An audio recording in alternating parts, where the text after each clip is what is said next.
Chapter 9:18. Songnan Province, west bank of Daojiang. Flags were fluttering on the steel wall. The morning mist was quickly dispersed by the sun, turning into raindrops that splashed on this fertile land.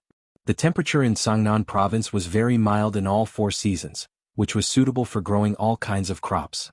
That was why it became one of the central provinces that produced food in the whole empire. But at this moment, Songnan Province had become the battlefield of the decisive battle between the Qin Empire and the Tianji Empire. The atmosphere on the wall was tense. The shiny magic crystal cannons were pointing at the distance, ready to fire at any time. Qin Yin held his sword and walked on the wall in his military uniform. This was what he had to do every day, check the defense. Since Prince Zhong was checking in person, the soldiers naturally couldn't slack off. On the other side, flags were fluttering in the wind. At least 200,000 soldiers of the Tianji Empire were waiting. They hadn't attacked the city yet, probably because the siege equipment hadn't been completed, and there was still a wide Daojiang in the middle.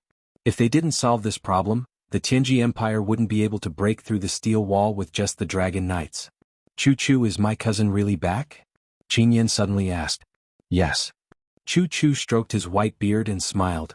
Her Highness Qin Yin's last reincarnation was in the Western Heaven Realm, and she accidentally became a golden-winged battle angel. That Qin is Her Highness. Things in the world are so coincidental. When you fought with Bailey Qin in front of the dragon-slaying pass, he used his bloodline to trigger the bloodline resonance of Qin, awakening the god-binding chains and memories deep inside her body. So, Empress Qinin really came back. That's great. Although he had heard this news for 2 days, Qin Yin was still very excited. Once my cousin comes back, the whole world will be loyal to us and our Qin Empire will be saved. Yes, but... Chu looked at the other side and said, Yin, you should look at the enemy in front of you first. Baiming Huan will attack soon. He won't wait for you and Feng Jixing's army to attack the steel wall. Yes, I understand. Qin Yin said, as long as I guard this place for half a month or even 10 days, eldest brother and Prince Xan will definitely come to provide reinforcements. Moreover, cousin Princess will come as well. Yeah. Chu squinted his eyes and looked into the distance. He said, Yin, look in that direction. The Tianji Empire seems to be assembling some kind of weapon. It must be prepared for us. Qin Yin gazed into the distance, only to see a group of Tianji Empire soldiers circling around a pitch-black big guy. Qin Yin's body immediately trembled. Magic crystal cannon? That's right. Scholar Ling, who was standing next to him, said with a smile, the Tianji Empire has intercepted at least 100 of our magic crystal cannons. Although most of them have been damaged, some of them should still be usable. Once they launch an attack, they must have figured out how to use them. When that time comes, I'm afraid that the steel wall will not only have to face the Dragon Knight Sword Qi, but also the magic crystal cannon's bombardment. My God! Qin Yan's expression changed drastically and he said, we don't have the Dragon Imperial Battle Spiral to defend against the magic crystal cannons. Once they use the magic crystal cannons to bombard us, I'm afraid a huge hole will be made in one shot. The entire steel wall will simply be useless. Scholar Ling said, I think that Lord Chu definitely has a way, right? Chu muttered, there's only one way, and that is to use the physical body to intercept the magic crystal cannons in the air.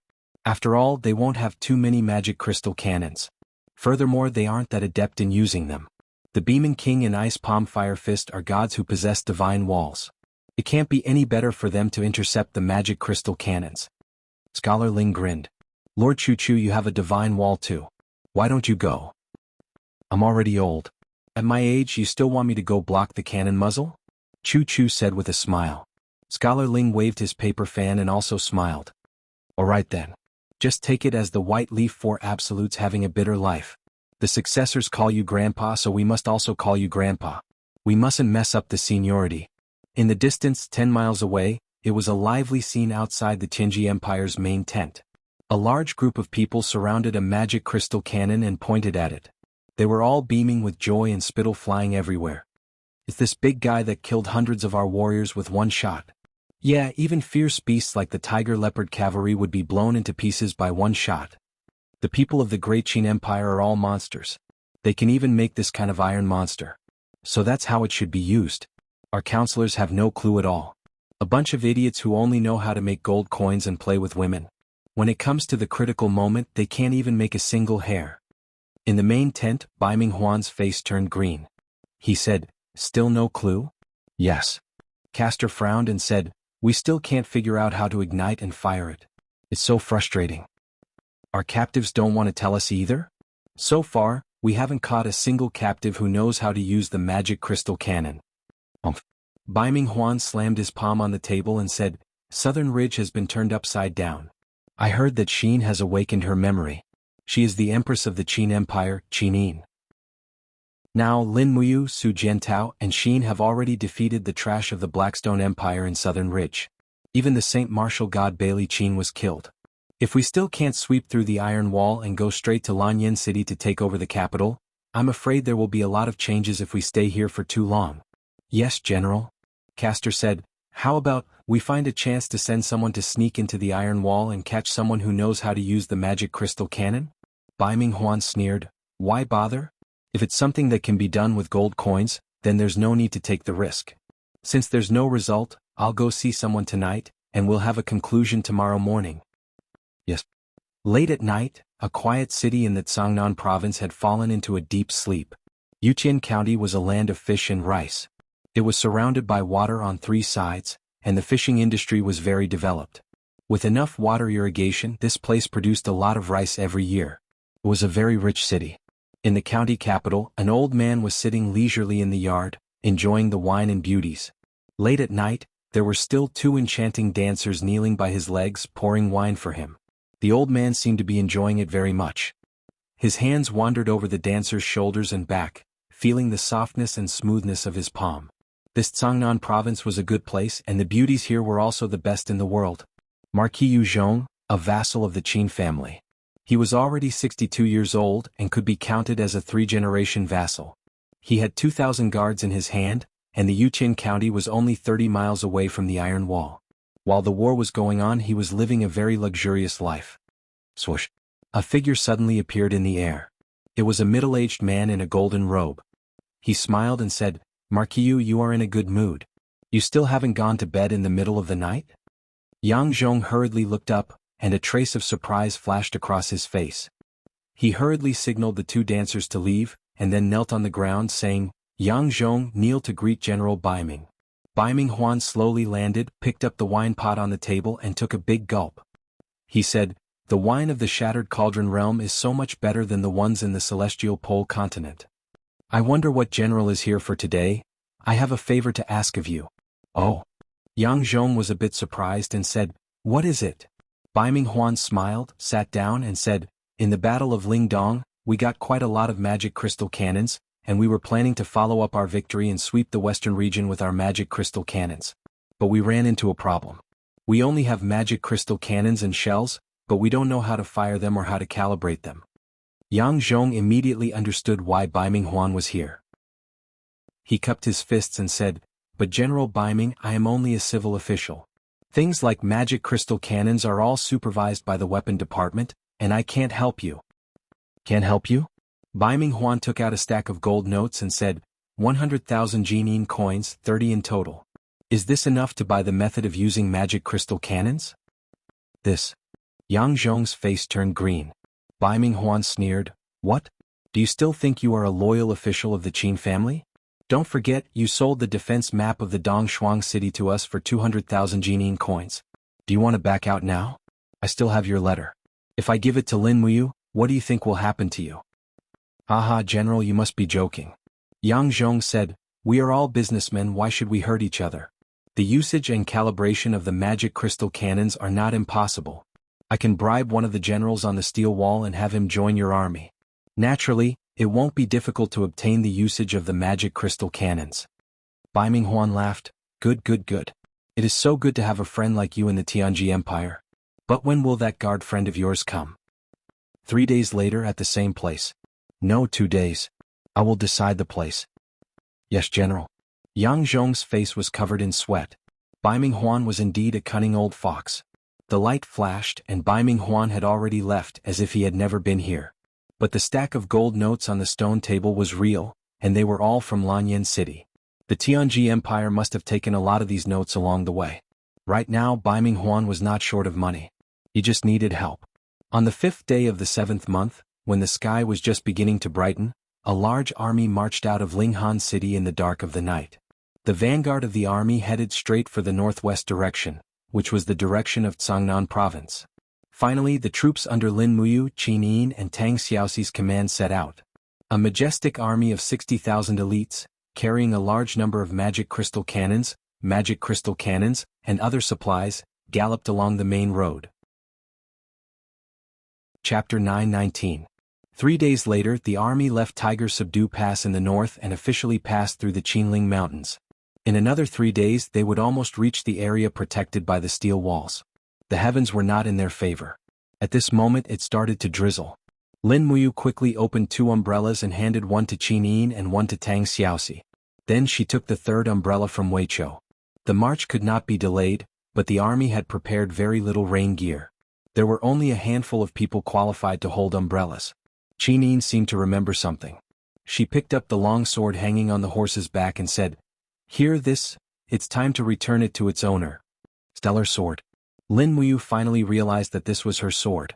She could not help but ask in surprise, "I remember that brat Xiao Pingwa took the stellar sword with him. Why is it with Xiaoyin?" Qin Yin smiled faintly. "Xiao Pingwa gave it to me. I didn't know at the time, but now I understand. He took something from you and gave it to me. Big brother you, did Xiao Pingwa give you anything strange?" "Well," Lin Muyu searched her Qingquan pouch and took out a sharp sword. "Hear this, there are words carved on it. The hilt is in the shape of a cross. It should be a crusader broadsword. You know it? I've seen a similar sword in the Banished Lands. Xiao Pingwa must have taken it from someone when he was playing in the Banished Lands. It's strange, why is Xiao Pingwa in the Banished Lands? I've always kept it in a different space, but I've never been to that space. Maybe it's the Banished Lands." As she spoke, Lin Muyu took out a pile of cloth from her Qingquan pouch. "This was also given to me by Xiao Pingwa from the Banished Lands. It looks like a coarse dress. It's so short." Qin Yin's face instantly turned red. "That's me," Lin Muyu was shocked. "You didn't really wear it, did you?" "And?" Her voice was as soft as a mosquito's, and her face was blushing. Lin Muyu snorted. "Come to think of it, this holy dragon has never done anything like a holy dragon. What is this?"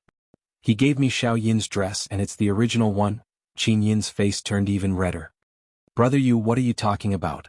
Tang Xiaoxi raised her umbrella and said with a smile, That's right.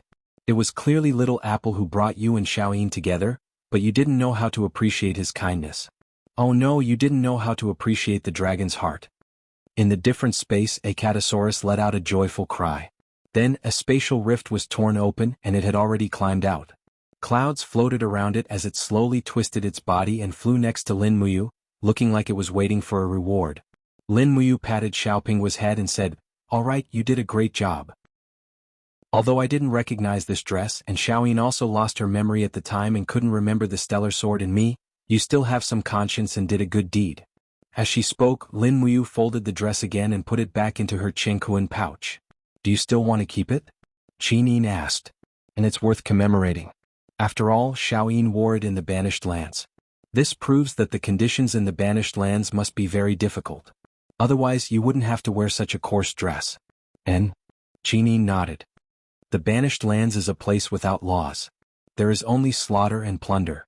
I unified the entire plane during my days in the Banished Lands, but after I leave the place will definitely fall into chaos again. The Banished Lands is a huge plane dump. People who have been exiled from various major planes will enter the Banished Lands. There is endless strife there and there will never be peace. It's a good place to train." Lin Muyu rubbed her nose. Tang Xiaoxi glanced at her and said, "Mu, you're already a god king. Coupled with that abnormal formless elephant spell, you'll only be bullying people if you go to the Banished Lands. Bullying people is also a kind of training. After all, the premise of upholding justice is that the power of justice is stronger than evil. This is only natural. After we've pacified this plane, we can consider traveling to the Banished Lands. What do you think? Are you going?" The two great beauties immediately nodded in unison. "Yes, of course we're going." Weiqiu asked carefully, "Your Highness, can I go?" "What are you going to do?" Lin Muyu asked. "I'll serve you tea and water." "No need." Lin Muyu looked back at Weiqiu and said, "Weiqiu, you're not young anymore. Isn't it time for you to get married and have children? You're Duke Wei after all. How can you always be alone?" Weiqiu took a deep breath. "The country is still in danger. How can I be in the mood to get married? Let's think about how to win the Battle of Changnan Province. What do you think? The Tianji Empire has deployed 300,000 soldiers to attack the steel wall this time. Marshal Baiming Huan's strength can't be underestimated. He also has the help of the Tianji Empire's main force, the Dragon Knights. It's said that Lin Tonghai Dora and other God-State warriors have also come from the Eight Wastelands to help. Moreover, their chief strategist is that Gong Xiangming. This is even more difficult to deal with. Whether it's by force or wits, we don't have an absolute chance of winning. Gong Xiangming again. Lin Wuyu frowned. It's not easy to deal with. But Qin Yin asked, Dora is here too. Yes, our Warhawk scouts saw Dora, Luo Fei and Dali from afar. Lin Tonghai is also here. It should be true. The Tianji Empire has gathered the superior forces of the Northern and Southern Legions and is planning to break through the steel protective wall of Changnan Province. As long as the steel protective wall is broken, they will be able to march straight in and attack the heart of the empire, Lanyan City. Don't worry, they won't have this chance. Lin Muyu said with a cold face, send out all our scouts and have them explore and pave the way forward 24 hours a day. Don't be careless. Bring the army and try to reach the battlefield in 2 days. Yes. Tianshu Province was closer to Changnan Province, so Feng Jixing's speed was faster. The day before Lin Muyu's troops arrived at the steel wall, Feng Jixing had already led 100,000 soldiers to the steel wall. The army was stationed in the Unicorn Forest behind the steel wall, while Feng Jixing led the Imperial Guard cavalry directly into the steel wall. Qin Yan and Chu Chu welcomed them in person. Feng Jixing's 100,000 soldiers were like a dose of calming medicine, putting Qin Yan and Chu Chu at ease. General Feng, you're here. Chu Chu greeted him with a smile. Greetings, Chu. Feng Jixing cupped his hands and said with a smile, let's go, we'll go to the top of the wall to take a look. You guys also tell me in detail about the battle situation these 2 days. Yes. Climbing up the high wall, everyone looked into the distance. On the other side of the Daojiang River, there were already densely packed battle flags of the Tianji Empire. Furthermore, the riverside was filled with bamboo rafts and wooden boats. The army of the Tianji Empire had practically cleared out the forest on the east bank and built countless wooden rafts that could be used to cross the river. This scene looked exactly the same as when the demon race attacked, except that the Tianji Empire did not build high walls and used projectile tactics to shoot armor demons over. Looking at the land in the east, Feng Jixing could not help but suck in a breath of cold air, saying, what a majestic and mighty army. No wonder they were able to defeat Yu's Longdan army camp in Lingdong province. Qin Yan said, they did not defeat them, but Big Brother chose to take the initiative to retreat and deal with them. He did not confront them head-on. That's right. He was very wise. The total strength of the Flowing Wind Army and the Divine Cloak Army is more than 10 times that of the Longdan army camp. Adding the Dragon Knights and the practitioners of the Divine Cloak Army, the chances of the Longdan army camp winning is probably less than 10%. Avoiding the battle is the wisest choice. Feng Jixing turned around and flew to the sky outside the city. Looking at the uneven grooves on the steel wall, he said, they already attacked yesterday. Yes, they attacked for 2 days. Qin Yan said, but they were all small attacks. They only used a small portion of the Divine Cloak Army's front line. They tried to use the profound energy of the practitioners to break through the wall, but they failed. Our magic crystal crossbows are able to completely restrain the practitioners of the Divine Cloak Army. Is that so? How many magic crystal crossbows are left? Around 30,000. We used 20,000 yesterday. Ayen. Feng Jixing helplessly patted Qin Yan's shoulder and said, you are too honest. If you have the time, you should learn from your big brother Yu. The Divine Cloak Army's actions are obviously to exhaust our magic crystal crossbows. Now that you have used up all of your resources, I want to see how you are going to defend against their next round of attacks. Qin Yan's face was overwhelmed with shock. This? I have never thought of it. Forget it. Feng Jixing looked into the distance and pointed at a certain place on the city wall. Head south from here. Withdraw all the troops and replace them with my men.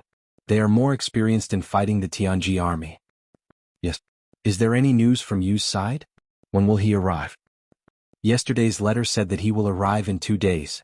Calculating it, at this time tomorrow, Big Brother and His Majesty cousin sister should be here with 60,000 troops. That's great. Feng Jixing grinned and rubbed his palms together. In that case, as long as I can hold on for 1 day when Yu arrives, I'll be able to quit and let him take charge of the situation. Ouyang Yin smiled faintly at the side. Prince Xian Feng Jixing. As expected, he is a hands-off shopkeeper. The real hands-off shopkeeper is Her Highness, who is together with you. Feng Jixing touched his nose and smiled bitterly. How am I considered a hands-off shopkeeper? I have the body of a shop assistant and the life of a shopkeeper. I haven't received a single cent of military pay, and I've wasted 6 years of my youth.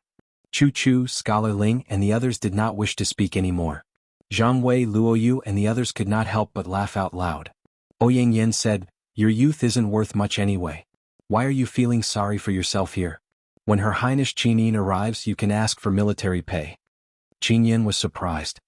"Your Highness Prince Xan, it can't be that you haven't received any military pay for the past 6 years, right? What do you think?" Feng Jixing glanced at him. Qinyin revealed a look of respect. "Then how did you endure for so many years?"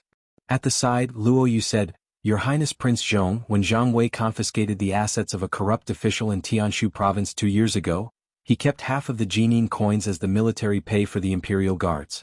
As the commander, there are naturally many benefits as well. Don't think that he doesn't have any military pay. He is eating and drinking well every day. Don't mention it." Luoyu. Chapter 920. In the immortal world, beams of light exploded in the midst of the Spirit Mountains. This was already the 27th day since the war between the Eastern and Western immortal world. Both sides had gathered tens of thousands of Spirit Mountains to boost their godly energy, and gathered over 30,000 godly realm experts to fight against each other. This war had destroyed countless Spirit Mountains and destroyed countless planes. It was already impossible to calculate how many Spirit Mountains had been destroyed in this war. A war between the gods was destined to be a calamity for mortals. This was inevitable. Boom! The flaming battle axe slashed across the sky, as if it was tearing the heavens apart. The flaming axe light tore through the air and directly turned 2 four-winged angels into ashes. The 7 luminaries demon emperor was at the forefront of the battle formation. Facing the human wall formed by the entire angel army in front of him, he showed no fear. After striking with the Pangu axe in his left hand, he quickly raised the Shen Yuan sword in his right hand and laughed loudly. Come on, come on. The more people there are, the easier it is for me to kill. Let me see how capable you long-haired birdmen are." In the center of the human wall, Ruler Claude's entire body was covered in lightning. Rays of light shot out from his body, almost raising the power of the law of light to the extreme. He shouted in a low voice, "Xian Eva, attack with me." A ball of light enshrouded Eva's palm. She nodded and said, "Ruler, you must be careful. This attack from the 7 luminaries demon emperor is not simple." Xian frowned slightly. The sharp sword in her hand emitted a light that soared into the sky. She shouted in a low voice, "Seventh slash, God slaying." Behind the 7 luminaries demon emperor, Xiao Fairy looked into the distance. She could not help but tremble. "Demon emperor, be careful. Claude's attack is very strong. Xian's slash behind him is also very sharp. You must not underestimate her. I will strengthen your shield and life force. You must use your strongest attack to deal with it." With that, Xiao shouted softly. The divine power in her body whistled out. It was the power of the law of life. Green divine power turned into a boundless domain that spread around the 7 luminaries demon emperor. The 7 luminaries demon emperor felt as if he was bathing in a spring breeze. The divine power that he had lost was also recovering rapidly. It was as if he had been resurrected. "Come on." The 7 luminaries demon emperor's fighting spirit rose. He laughed and shouted at the Western Divine Realm's Angel Legion. "You useless trash. All of you are weak chickens. If you have the guts, come and fight me." "Dai stupid idiot Ming throwing Lu Mao." Claude's face turned ashen when he uttered that line of Cantonese. "Fight." With a roar, Claude raised his palm. Light shot out. Beams of light gathered in the space. In the blink of an eye, they shot through several spiritual mountains in East Heaven. Even a few God King powerhouses were turned into blood mist. They were evaporated by the power of light. As the ruler of the Western Divine Realm, Claude naturally had his strengths. Xian brandished her sword. The sword light descended from the sky. The scorching power could be felt from afar. This attack was indeed worthy of its name, God slaying. Ordinary gods, even god emperors, might not be able to withstand the fatal attack of this 7th slash. "Come at me." The 7 luminaries demon emperor suddenly turned around. With a light flip of his wrist, power whistled out from the Shen Yuan sword. He shouted, Come, have a taste of my 7 glorious stars transformation. Boom, boom, boom. Behind the Devil Emperor, there seemed to be a canopy of stars that led straight to another world. At this moment, the power of countless resplendent stars in that canopy of sky was bombarding the human wall of the Western God realm with a destructive force. Cries of agony and wails filled the air. Countless feathers were scattered in the air. Countless 2-winged and 4-winged angels had died to the power of the stars. The 7 glorious stars transformation was already terrifying enough to begin with, let alone when it was strengthened by the Shenyuan sword. The 7 Brilliance Demon Emperor's attack had killed at least 100 divine kings and over 1,000 ultimate gods. Block it. Claude held the wall of light in his hand and continuously resisted the impact of the 7 glorious stars transformation. Finally, with a poochie sound, he spat out a large mouthful of blood. Even the law spirit beads that flew out of his body shattered. He was already seriously injured. Protect the ruler. Shi Yin waved her long sword and slashed dozens of times in a row. Light surged and forcefully shattered the power of dozens of stars. She was not in a good state either. Her face was pale and she had used too much power. However, she still looked behind her and shouted, "Eva, what are you waiting for? Take the ruler and leave through the wormhole." Yes. Eva suddenly hugged Claude's injured body. With a wave of her palm, a huge black hole appeared behind her. A light flashed and her and Claude's bodies disappeared into the darkness. No one knew where they went. Shi Yin suddenly spat out a mouthful of blood. At that moment she completely gave up resisting. Her beautiful eyes were filled with despair. She gently opened her arms and watched the 7 luminaries Demon Emperor fly toward her. Buzz, buzz. The Shenyuan sword emitted faint holy power and directly pressed against Shi Yan's neck. The blade was very sharp and could pierce through her skin at any time. The 7 luminaries Demon Emperor looked at her indifferently and sneered. Is this the strongest seraph Shi Yin in the Western Divine Realm?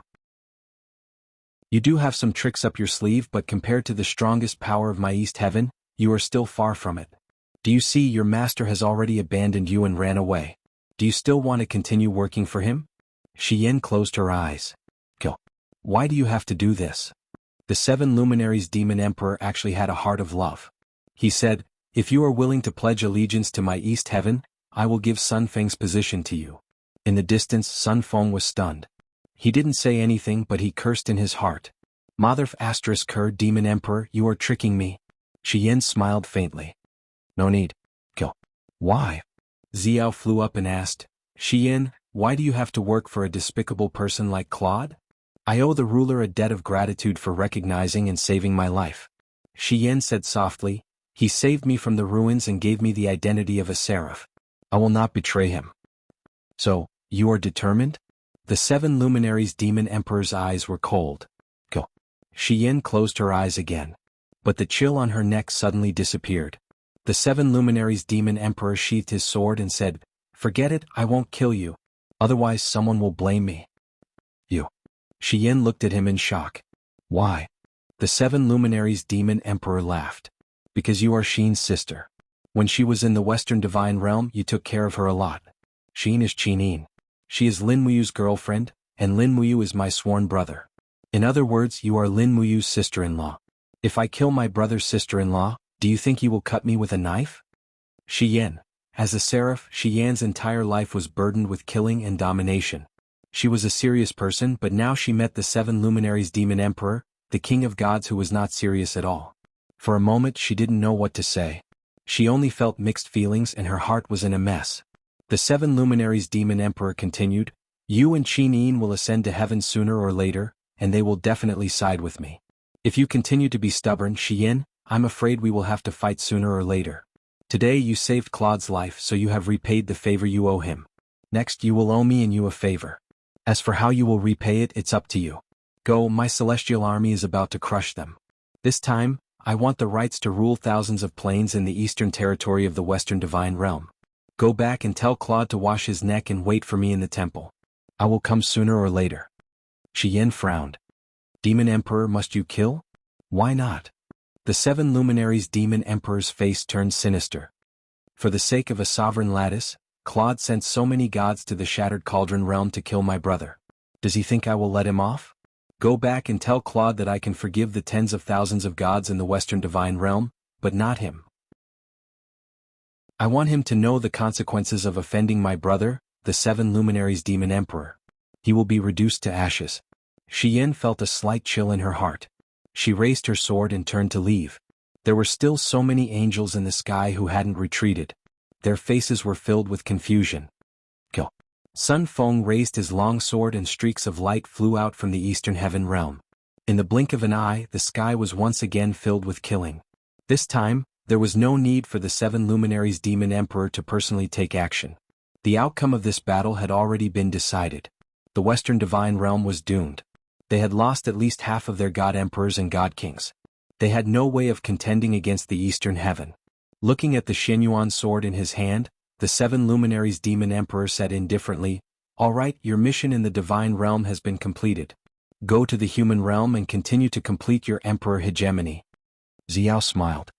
"Are you really planning to give the Xianyuan sword to you? This is your precious baby?" The 7 luminaries demon emperor smiled. "No, it is not my precious baby. My precious baby is something else." "Oh, then what is it?" "I don't know either." The 7 luminaries demon emperor murmured and smiled. Suddenly, he activated his divine power and locked his gaze on the shattered cauldron realm in the distance. After sensing Lin Muyu's aura, he suddenly threw the Xianyuan sword out. Immediately, the long sword was wrapped in thick flames. It directly penetrated the wall of the plane and turned into a stream of light, flying towards the human realm. At night, in the jungle of Cangnan province, the army temporarily rested. After a day of rapid marching, many people were already exhausted. It was a summer night and there were many mosquitoes in the jungle. However, fireflies rose and fell in the grass, adding a sense of tranquility to the murderous atmosphere. Lin Muyu leaned against a towering tree and sat on the roots. She opened her right hand and hugged Qin Yin in her arms, while her left hand held Tang Xiaoxi's small hand and held her in her arms. The stars were dim. The three of them looked at each other and smiled. They had a tacit understanding. No one said anything and quietly enjoyed this rare peace. If only they could be together like this forever. Buzz. A ball of flames descended from the sky and landed on a rock less than 5 meters away with a bang. The rock was directly smashed into pieces and the flames rose into the sky. F***CK, what was that? Lin Muyu was shocked. The two beauties in her arms also turned pale. Chapter 921. The center of the giant rock was almost completely melted. About 10 meters deep into the ground, a ball of fire wrapped around a bright and dazzling long sword stabbed into the ground. One could feel a strong sense of righteousness from it. This righteousness was not something that any divine weapon in the human world could compare to. At least, Lin Muyu had never seen it before. "It's a magic weapon," he said with certainty. "It's the weapon that Brother Demon Emperor delivered to me." Qin Yin smiled faintly and pushed his arm. "Then why aren't you going to get it? Don't let others snatch it away." Okay. Lin Muyu leaped into the deep pit and circled around the Xianyuan sword. Then she reached out and gently grasped the hilt of the sword. Suddenly, her entire body trembled. She felt a strange sense of familiarity. It was as if the power of the Xianyuan sword and the supreme divine power in her body had some kind of subtle resonance. On the delicate and majestic hilt, 2 words Xianyuan were engraved, which made Lin Muyu's heart beat faster. Could this be the legendary ancient magic weapon, the Xianyuan sword? This sword had been away from the human world for too long, and the 7 luminaries demon emperor ruled the East Heaven. If they wanted to find the Xianyuan sword, it should be the 7 luminaries demon emperor who found it first.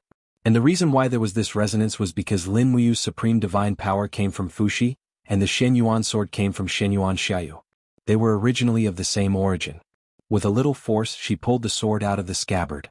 Suddenly a clear ding sound of the sword echoed. The sword was bright and translucent, showing the shape of all things in the world. It was very majestic.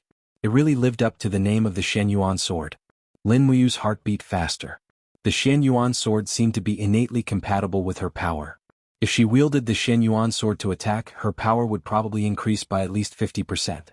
Looking at the sky, he smiled and said, "Thank you, big brother. Wait for me in the heaven realm. I will come to find you as soon as I complete my mission in the mortal realm." She grabbed the scabbard and leaped onto the surface. At this moment, Wei Chou, Zhen Yifan, Suyu, Su Jiantao, Terralin and the others had all heard the commotion and were stunned when they saw Lin Muyu flying out with an unparalleled divine sword. "Your Highness, you, that is?" Zheng Yifan asked. "Xianyuan Xiaoyu sword." Lin Muyu answered briefly, "The sword of the Yellow Emperor." However, the Shattered Cauldron realm might not have any legends about the Shenyuan sword. Jin Yifan nodded. Yes, indeed I don't.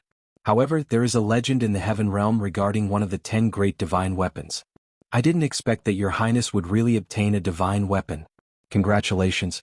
Thank you, Master Fan. Lin Muyu smiled and said to Qin Yin, Xiaoyin, looks like I can give you the star sword. It will be your sword from now on. The heaven-suppressing sword has also been lost. Alright, thank you, your highness Emperor Qin. Qin Yin nodded happily. She had experienced a lot and seemed to have matured a lot. She no longer called Lin Muyu Big Brother Yu in public, but called him by his title. This seemed more dignified, but it didn't affect the intimacy between the two at all. After all, everyone could see that Qin Yin and Lin Muyu were in love with each other. This was a well-known fact. Su'er said, with this Xinyuan Xiaoyu sword, we should have a higher chance of winning against the Tianji Empire. Even if we encounter experts like Baiming Huan and Dora, we should not be at a disadvantage. Yes. Tang Xiaoxi nodded, but that Dora also has a divine weapon and is very powerful. If we encounter her, we still have to be careful. That woman is very vicious. Lin Muyu gripped the Shenyuan sword tightly and said, if we really encounter Dora, let me take care of her. No. Qin Yin pulled Lin Muyu's wrist and said, leave Dora to me. Since I came down from the Western Divine Realm with her, I can't ignore the mistakes I made unintentionally. Dora killed Marquis Yao Yuan of the Tranquil Sea and Duke Luo Xn of the North. She has a blood feud with me and I have to take care of her. Otherwise, I won't be able to face the spirits of Lord Yao Yuan and Duke Luo Xn in heaven. Yes, that's good. Leave Baiming Huan to me. Yes. Lin Muyu looked around and said, everyone rest early. We will break camp in 4 hours and try to reach the Unicorn Forest by noon to meet up with Big Brother Feng and Yan. Yes, your highness. Everyone left one by one. The march was very simple and they didn't even bring tents. So Lin Muyu still chose to rest under a tree where there were not many people. Tang Xiaoxi and Qin Yin snuggled in each other's arms and soon fell asleep, breathing evenly. Lin Muyu looked at their sleeping posture and couldn't help but smile. Then she closed her eyes and fell asleep as well. After a long time, when the sky was still dark, Lin Muyu suddenly woke up. In the Spirit Pulse art, a powerful force was approaching quickly. At the same time, Qin Yin and Tang Xiaoxi woke up as well. Qin Yin frowned slightly and said, someone is coming. And very strong. Tang Xiaoxi added. No, he's injured.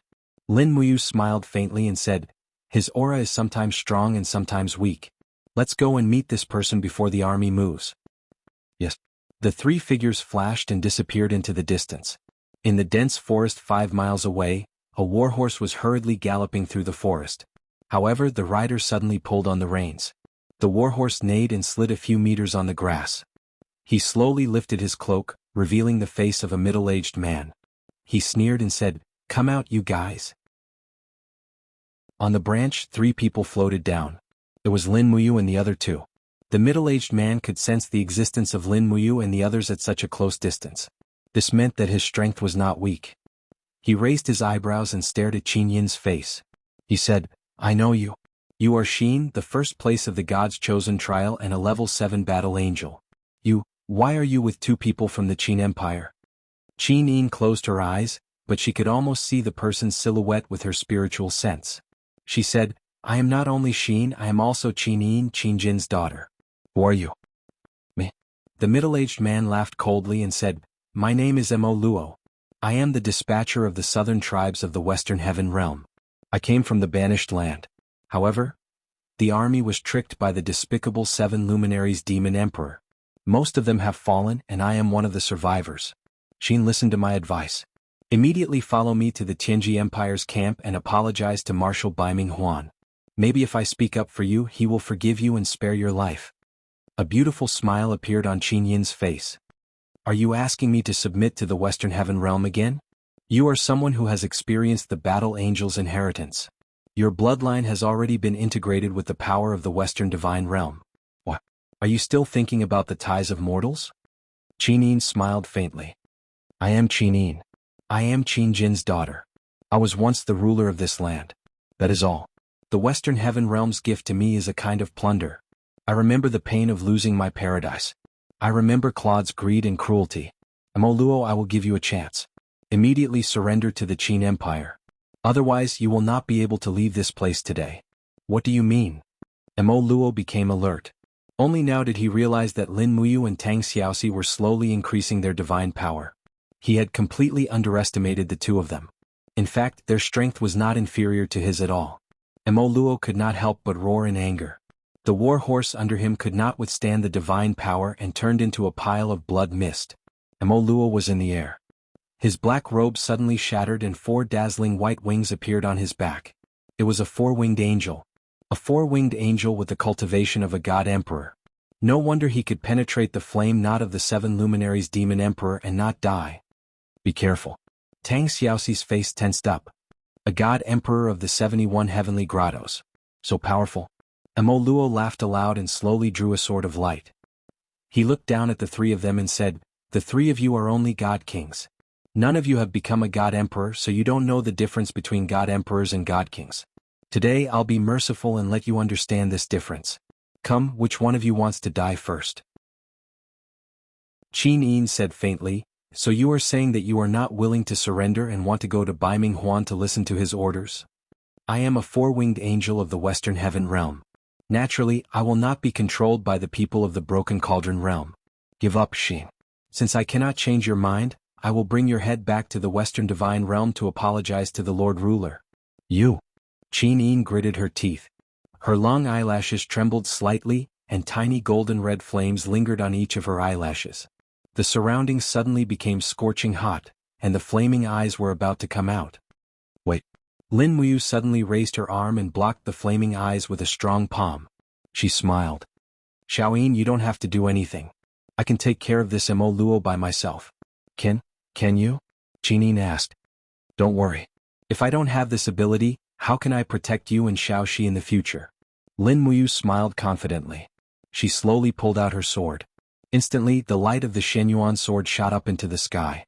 The surroundings immediately emitted a strong righteous aura. "Gem?" Mo Luo was slightly startled. He never thought that there would be such a strong person in the Broken Cauldron realm. Moreover, this person was wearing the military insignia of the Qin Empire. Obviously, he was an enemy. "You're Lin Muyu?" Mo Luo suddenly asked. "Yo, you know me? Haha, your supreme head is mine. Come and take it if you can." Lin Muyu raised her long sword horizontally. With a confident smile on her face, she decisively attacked first. She silently recited the mental cultivation method of the invisible elephant spell. The Shenyuan sword directly swept out with the power of the overwhelming righteous aura and the chaos of all lives. Moreover, the force field of the invisible elephant spell completely controlled the surroundings. The opponent did not even have a chance to break the void and escape. Chapter 922. Mo Luo was a 4-winged angel. Even in the Western Heavens realm he was a respected figure. In his own plane he was a godlike existence. Therefore he naturally did not care about a divine king like Lin Muyu. Buzz buzz buzz. The light sword in his hand was filled with energy. He slammed it towards Lin Muyu's Shenyuan sword. Bang. Not only did Lin Muyu's sword carry the power of the chaotic element of the common life, it also borrowed the power of the earth in the forest. A mere first strike actually forcefully shook off Mo Luo's light sword. "Good." Tang Xiaoxi clapped and cheered. "Don't be too happy yet." Mo Luo sneered. His body was surrounded by the scorching sun, evaporating the rain and dew in the forest. Suddenly, there was a magnificent scene of clouds rising. The corner of his mouth curled up. He said, "That attack just now, I only used 30% of my strength. Don't be complacent too early. You will die a horrible death." Lin Muyu did not speak. She suddenly moved quickly. She used falling star step. Stepping on meteors, she moved around Mo Luo at a speed that was hard to catch with the naked eye. Mo Luo could not help but take a deep breath. What a fast movement technique. He had to stay calm and not rely on his eyes to judge. He had to rely on his aura. Otherwise, it would be difficult to block Lin Muyu's next attack. But it was still too late. Bang. Stepping on the void, Lin Muyu's figure shrouded in the light of the Shenyuan sword bloomed in the night sky. Blood-red energy flew up and the 2 luminaries' demonic dance directly hit the opponent's back. Mo Luo could not dodge or even turn around. He could only swing his sword to block from behind. Boom. The power of the 7 planets clashed with the light elemental law divine power. This time it was Lin Muyu who had the upper hand. Mo Luo took a few steps forward, looking rather disheveled. However, when he turned around, Lin Muyu disappeared again. Her aura was completely gone, as if she had merged with the entire forest. Buff. Mo Luo hurriedly raised his head and held his sword horizontally. With an angry roar, he rose from the ground and shouted, "Blaze light cut!" Amidst the buzzing sound, the celestial bodies of all living beings merged with the celestial bodies of the Xinyuan sword. When the power surged into the sword, Lin Muyu's confidence was boosted. The Xinyuan sword was indeed a divine weapon. The morality it contained had at least doubled the power of the third star. It then blasted down on Mo Luo's head, 3 luminaries calamity. Violent sounds rang out incessantly, and the ground began to crack open. A tyrannical force swept out, uprooting the trees. As for the saplings, they were directly turned into powder. When the two swords collided, the power was in no way inferior to that of the magic crystal cannons. Qin Yin and Tang Xiaoxi stood in place, unmoving. The strong wind blew against their divine walls, but it was unable to move them at all. As spectators, their strength was actually not inferior to the authorities. With the third sword, Mo Luo was once again at a disadvantage. After the blaze light cut was neutralized, the power of Lin Muyu's third star continued to penetrate into Mo Luo's divine walls. Furthermore, it was an overwhelming morality that Mo Luo hated very much.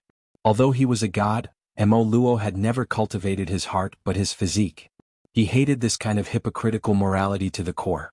Lin Muyu was still moving quickly, looking for an opportunity to attack twice. 4 luminaries demon god's cry. 5 luminaries 8 wastelands destruction. Mo Luo was in an even more sorry state. He never thought that a dignified god emperor like himself would be repeatedly defeated by a god king. Even if his opponent had the disposition of a supreme being, it shouldn't be like this. Finally, Mo Luo noticed the sword in Lin Muyu's hand and asked, "Your sword, what exactly is its origin?" "You don't need to know its origin. You only need to know that this is my ancestor's sword." "Ancestor?" Mo Luo suddenly felt a burst of anger and roared, "Die, you arrogant brat." He finally used 100% of his divine power. Everything in the surrounding forest started to evaporate, and even the gravitational field started to spin.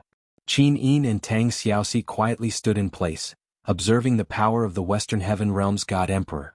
In the field, Lin Muyu also slowly flipped the Xinyuan sword. The long sword hummed in response. It seemed that the Xinyuan sword also hated Mo Luo, this vicious and evil god. This 4-winged angel used his strength to bully the weak, and he was the only supreme being. He didn't cultivate as an immortal but as a devil. Since he was a devil, then the Xinyuan sword had the right to exterminate devils. Pa pa pa, streams of light blossomed on the Xinyuan sword.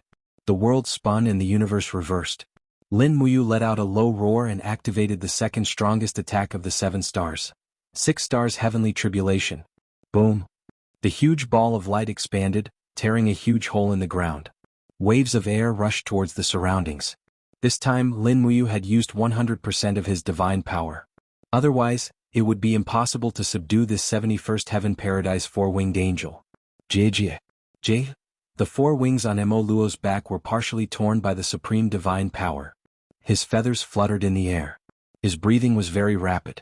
This attack, even if he used all his strength, he couldn't gain the slightest bit of advantage from Lin Muyu. This 7 stars heavenly tribulation was powerful and overbearing. It was indeed not something that ordinary martial arts could compare to. "Come, what other abilities do you have? Feel free to use them." "All right." Lin Muyu's blood vessels churned from the shock. A trace of blood even flowed out from the corner of his mouth. He stretched out his hand and touched a drop of blood. Immediately, the blood evaporated into a small ball of blood mist on his fingertip. The golden supreme divine power quickly rushed in and fused with the blood mist. Then, it condensed into a large ball of blood-red light on the blade of the sword. Come. The most powerful attack was coming, blood refining the firmament. This was an attack that was different from the 7 stars heavenly tribulation. It drew on the power of the stars and the explosive power of the bloodline. Mo Luo's soul trembled slightly. He knew how powerful this attack was. He hurriedly raised his light sword. His body danced in the air, creating a golden light wall. Like a folded sharp blade, he attacked Lin Muyu. He roared, "Light all slash." The Xinyuan sword suddenly shone brightly. Buzz. Amidst the clanging sound of the sword, the blood refining the firmament broke through the opponent's light wall. Dang. A crisp sound rang out. Mo Luo's light sword was actually forcibly cut into 2 by the Xinyuan sword. Then the blood refining the firmament fell, directly smashing Mo Luo's divine wall. As the Xinyuan sword slashed down, Mo Luo's body was split into two. However, he didn't become a corpse. Instead, he directly evaporated under the power of the blood refining the firmament. In the air, a dazzling godhead was floating there, glowing with light. With the power of the Xinyuan sword, Lin Muyu actually killed a god emperor in just 7 moves. So powerful, Tang Xiaoxi opened her mouth wide. So powerful, Mu. Qinyin had a faint smile on her lips. She knew Lin Muyu's power. With the power of the Xinyuan sword, this result was actually expected. Platter. Lin Muyu grabbed the godhead and put it into her pouch. This way, together with Bailey Qin's godhead, they now had 2 godheads of god emperors. Moreover, Mo Luo's godhead was actually a heavenly Dao godhead. Was very good. At this time the sound of hooves could be heard. Wei Chou Su Jiantao came with light cavalry. They all looked at the forest that was already on fire, dumbfounded. What happened? What happened here? Su Jiantao asked. Wei Chou was also a god state expert, so his perception was stronger. He smiled and said, "Congratulations, Your Highness. It seems that Your Highness has just killed a god state expert." Lin Muyu nodded and said, "We did not guess wrong. The ruler of Western Heaven Realm did indeed send another batch of angels to Shattered Cauldron World. However, most of them were intercepted and killed by the 7 luminaries Demon Emperor. However, there were still some that slipped through the net. Although this Mo Luo is a god emperor, after being intercepted by the Demon Emperor, he lost at least 40% of his power. Otherwise, I would not have been able to kill him so easily." Qinyin asked, "Brother, are you worried?" "And how can I not be worried? If a few more God Emperor level 4 winged angels appear and we are not present, it will probably cause a series of disturbances." Tang Xiaoxi said, "We can only take one step at a time. Since everyone is awake, let's continue marching and reach the steel wall as soon as possible. There should be a bloody battle there." "Alright, pass down the order, continue marching, full speed." "Yes, Your Highness." After the sun rose, the fog dispersed rapidly. The water of the Rice River flowed slowly, and there were messy sounds amidst the gurgling water. The Tianji Empire's army on the east bank had finally gathered enough bamboo rafts and started to cross the river. Prepare for battle. Feng Jixing did not sleep the entire night and sat on the battlement in a daze. At this moment he decisively gave a military order. He pressed his hand on the hilt of the Crimson Phoenix saber and said, "All magic crystal cannons, listen up. Aim at the place on the Rice River where there are the most people but there are no dragon knights guarding the area. Don't King waste all the magic crystal cannons on the Dragon Imperial Spiral." "Yes, Your Highness, Prince Xn." Everyone laughed out loud. The enemy was at the gates, and Feng Jixing's vulgar words made everyone feel more relaxed. After all, many of them were new soldiers and had never participated in a battle before. Looking at the densely packed crowd, some of them were so scared that their legs turned to jelly. If they did not take some measures, they would not be able to fight this battle. In the distance, the densely packed bamboo rafts started to cross the river. The magic crystal cannons on the city walls also started to fire. Boom, boom, boom. Many mushroom clouds were set off in the distance. The prowess of the magic crystal cannons was very great, and huge waves that were several meters tall immediately rose on the Rice River, overturning many of the bamboo rafts that were protected by the Dragon Imperial Spiral. Not all of the Tianji Empire's soldiers knew how to swim, and there were many cries for help. Zhang Wei laughed out loud. "There are so many people from the Tianji Empire. Will they never be able to finish all of them? Then let's continue. I want to see how many of them are worthy of death." Feng Jixing fell silent, his brows furrowed tightly. "What's wrong, Your Highness, Prince Xn?" Scholar Ling asked. Feng Jixing looked at the army crossing the river on the Rice River and said, "I'm worried about something." "Oh, what is it?" Luo Yu was also interested. Feng Jixing said, "We've lost many of the magic crystal cannons in the hands of the Tianji Empire. And you see, when the steel wall was built, it was used to attack the demon race and it was very close to the shore. That way, the demon race would be able to enter the shooting range of the white drill arrows when they reach the shore. But we neglected one thing, and that is that there were no magic crystal cannons at that time. Now, the magic crystal cannons are getting better and better, and their shooting range is as high as 1,000 meters. If the people on the other side can use the magic crystal cannons, then they can directly bombard our steel wall on the other side." As he said that, Feng Jixing sighed, "As time goes on, the situation of the war will also change and we have neglected this point. Luo Yu, Zhang Wei, Chu Chu, and the others' expressions changed drastically. It seemed that they finally understood the reason why Baiming Huan hadn't launched the attack yet. He was waiting for the magic crystal cannons to be in position. What are you waiting for? Luo Yu raised her eyebrows and looked at everyone. All the Eagle Scouts, go out and find out about the enemy's situation. Once you find the magic crystal cannons, report back immediately. Chapter 923. In the morning, a rumbling sound came from the north. Thick smoke rose from the purple mushroom cloud. The ground was shaking slightly. The steel defense wall that was at least 100 meters long was razed to the ground after nearly 10 consecutive cannon blasts. I knew it. Feng Jixing clenched his teeth and shouted in a low voice, Zhang Wei, take some men and block the gap. We can't let the Tianji army break through our defense line so easily. Behind us are the defenseless states and prefectures of Cangnan province. We can't let the Tianji army break through even if we all die here. Yes. Zhang Wei, who was riding on the horse, saluted to Feng Jixing with his long saber. Then he led the cavalry and charged forward. Meanwhile, the Dragon Knight kept flying in the sky and released sword energy onto the city wall.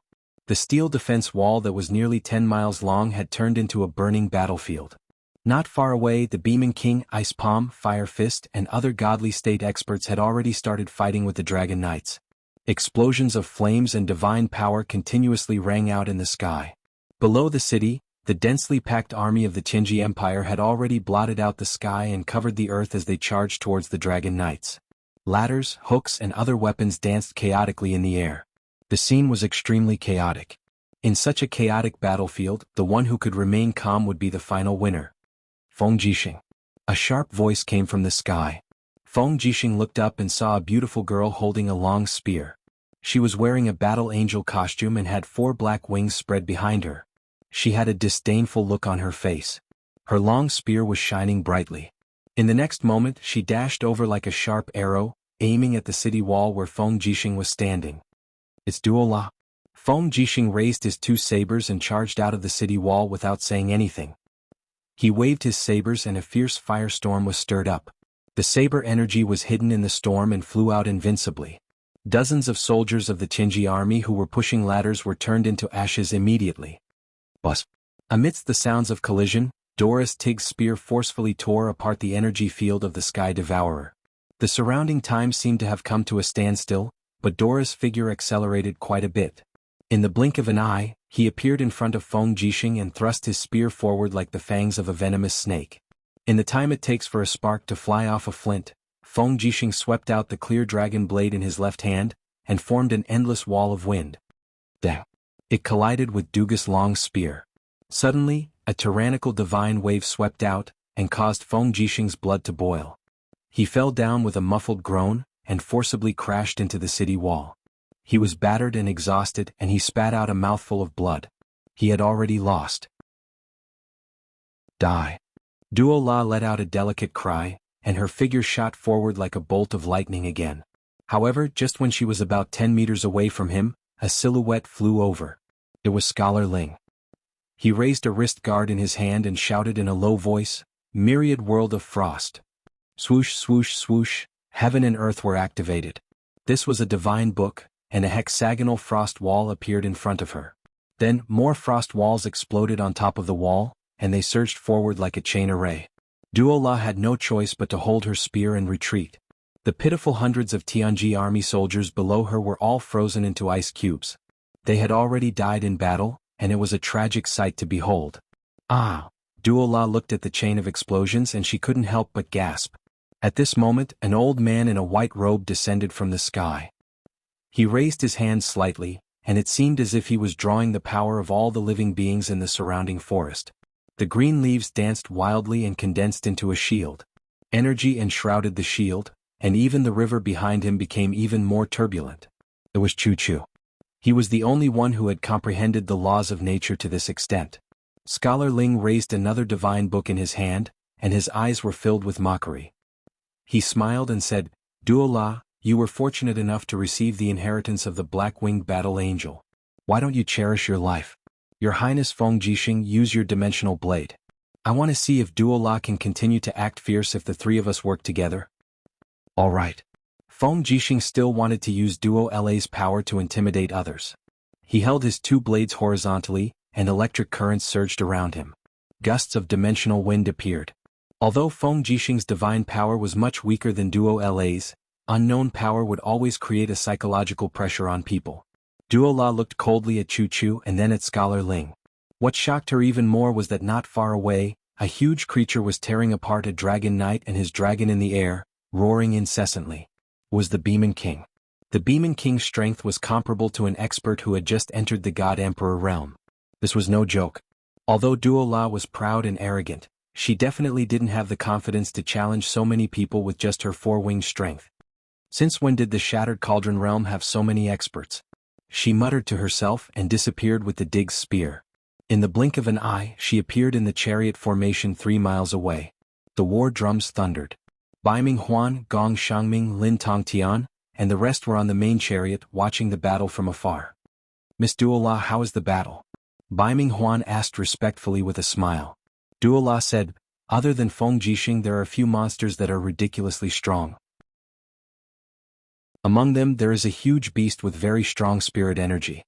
I'm afraid that even the Dig's spear might not be able to defeat it. Other than that, there is another person who took out a very powerful heavenly book. I don't know where it came from, but it is very powerful. Marshall should have seen it too. Yes. Bai Ming Huan said, that person is Scholar Ling, a genius who specializes in all kinds of heavenly books. Unfortunately he can't be used by me and is just a dog of Lin Muyu. As for that monster, it is the Beeman King, one of the White Leaf Four Masters. Although it is an idiot, it is born with great strength and cannot be underestimated. Miss Duo La, you don't need to be anxious. We just need to sit and watch. Their steel wall has already been destroyed by us by hundreds of meters. As long as our brave warriors break through their defense line, they will collapse on their own. Duo La nodded but then asked, Marshall, don't you want to go to the battlefield yourself and kill Feng Jixing with your own hands? One Feng Jixing's life or death is not enough to change the overall situation. There is no need to rush. Bai Ming Huan narrowed his eyes and said, moreover, our scouts have reported that Lin Muyu, Xin, Tang Xiaoxi, and Su Jintao have already led 60,000 soldiers into Cangnan province. They will arrive at the battlefield in half a day at most. It is better not to act rashly. Haha, Duo La suddenly laughed. She already knew that on the South Mountain battlefield, famous warriors like Bailey Qin and Han Shu had all died. Although Bai Ming Huan was a God Emperor, he was just a warrior who had just entered the God Emperor realm. Compared to Bailey Qin, who was close to the peak of the 90 realm, how could Bai Ming Huan not be afraid? After all, cultivation was for longevity and glory. Bai Ming Huan did not want to die so early. Instead of going to the battlefield himself, it was better to exchange the lives of ants for a victory. The difference between a god and a human was that they understood the power of the god realm. But there was one thing that was the power of a god would be used up. Bai Ming Huan only wanted to exchange the lives of the Tianji army for the lives of a god. Even 10,000 people for one god was worth it. At this moment, a dragon knight descended from the sky and said respectfully, Marshal, someone from Winterfrost City wants to see you. From Winterfrost City? Who is it? He claims to be an angel from the Western Heaven realm. Oh. Bai Ming Huan frowned. Ask him to come. Yes. The soldiers with shields in their hands scattered, and a man came riding over on a horse. He was wearing a tattered robe, and his face was covered with scars that looked like he had been burned. He jumped off the horse and walked onto the chariot step by step with a cold look in his eyes. He stopped in front of Bai Ming Huan, his face expressionless. How dare you? A dragon knight scolded. Who are you? Why aren't you bowing to the marshal? Bai Ming Huan raised his hand to stop him. Wait. He looked at the newcomer and smiled. Who are you? Please show your identity. Me? The newcomer smiled arrogantly and said, Since you want to know, I'll do as you wish. Open your eyes and see who I am.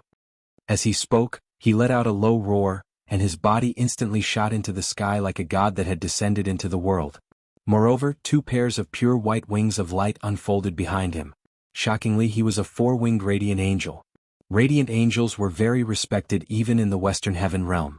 For example, high-level gods like Li Fei and Merlin who were at least level 90 Grotto Heavens were all radiant angels. A powerful force field surrounded them. Bai Ming Huan was instantly covered in sweat. His heart was filled with respect and he could not help but kneel on one knee. Lower world, Lower world Biming Huan greets Lord Radiant Angel. The Radiant Angel smiled in satisfaction and retracted his aura. My name is Zai, 90 Grotto Heavens, Radiant Angel under Ruler Claude. I'm also the only Radiant Angel in this exile mission. Unfortunately, we fell into the trap of the 7 Luminaries Demon Emperor. Most of the angels have fallen and I don't know how many are still alive.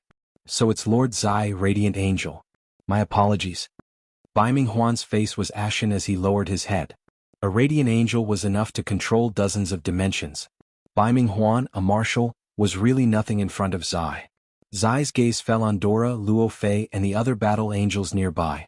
Looking at the Tig's spear, Zai said lightly, "You're Dora?" "Yes, Lord Radiant Angel." Dora's arrogance was much more restrained. After all, Zai's identity was too noble. Zai sneered. "What a bunch of trash. Lord Ruler sent 10 of you to Shattered Cauldron Realm, but you still haven't made any progress after so long. How disappointing." Dora frowned. "Lord, there's a reason for this. It's only because Sheen betrayed us and brought Terralyn, Lake and the other battle angels to the enemy. Otherwise we wouldn't have had so little success so far." "Sheen betrayed us." Zai was shocked. "She's Blazing Angel Shiyan's sister. However, she has another identity. She is Empress Qinyin of the Shattered Cauldron Realm. She was reborn after the 6 paths of reincarnation. She deceived Lady Shiyan, deceived the ruler, and deceived everyone." "Humph, this despicable woman." Zai clenched his fists. "I'll kill her myself." Chapter 924. Biming Huan. Zai suddenly turned and looked at the general. Biming Huan hurriedly bowed. "Your subordinate is here, Lord Zai. Which country do you belong to?" "The Tianji Empire." "How many people do you have now?" "Nearly 300,000. "How many people do they have?" "About less than 200,000. Zai swung his sleeves and said with a livid face, "What a piece of trash. Didn't you claim that the Sky Pole continent is the strongest lower realm? You can't even take down a broken cauldron realm, not to mention that you have more soldiers. You're such a disappointment. If you can't be the general, I think we should replace you." Biming Huan's face was pale. "Lord Zai, please listen to me. My army's attacks are getting fiercer and fiercer. In less than a day we will break through this damn steel wall." "Steel wall?" "Yes." Biming Huan pointed at the chaotic battlefield in the west. "Lord Zai, please look. The broken cauldron realm has built a steel defense line along the river. They call it the steel wall. It's 20 meters tall and ordinary ladders and hooks can't compare to it. That's why we can't do anything. But now that we have the magic crystal cannons, this steel wall is nothing." Zai looked at him coldly, making Biming Huan's hair stand on end. "Lord Zai, what's wrong?" "Humph." Zai sneered, "I can see that you have the cultivation of a god emperor, but you're actually so weak. How can a mere mortal realm's iron wall stop you?" "Lord Zai, get out of my way." Zai looked at him coldly. "I'll help you flatten this steel wall. If you can't break through the broken cauldron realm's defense line in one day, then kill yourself." "Lord you..." Before Biming Huan could finish, Zai had already regrown his 4 wings and flew towards the steel wall. He stood on the river and took out his sword, pointing it at the wall. Zai gave a devilish smile and laughed. "Ants building break?" Buzz.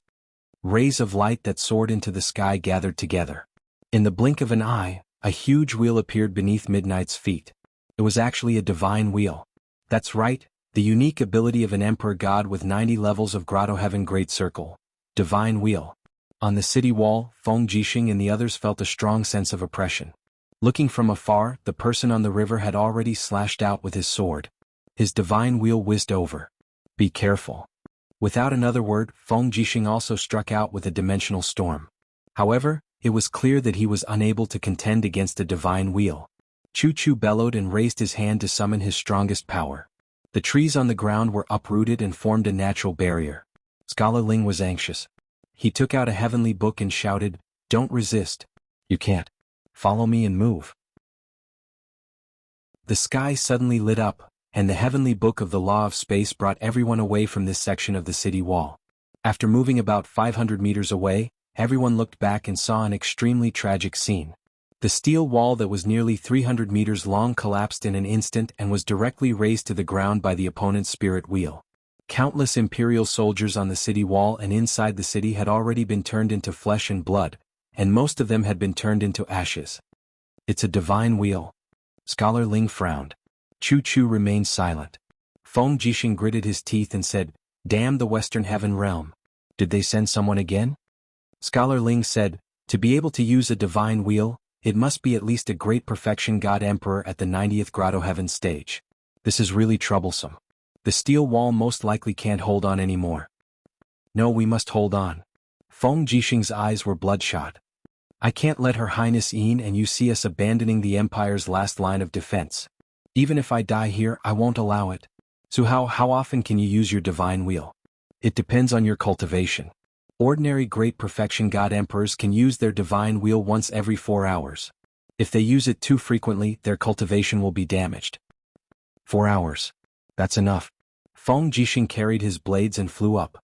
He stood in the air above the broken city wall and shouted, "What are you waiting for?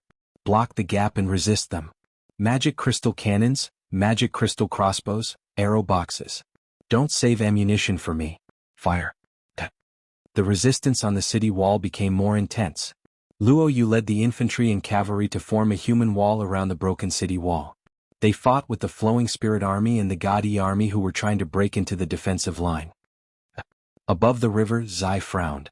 The Qin army's tenacity was beyond his imagination.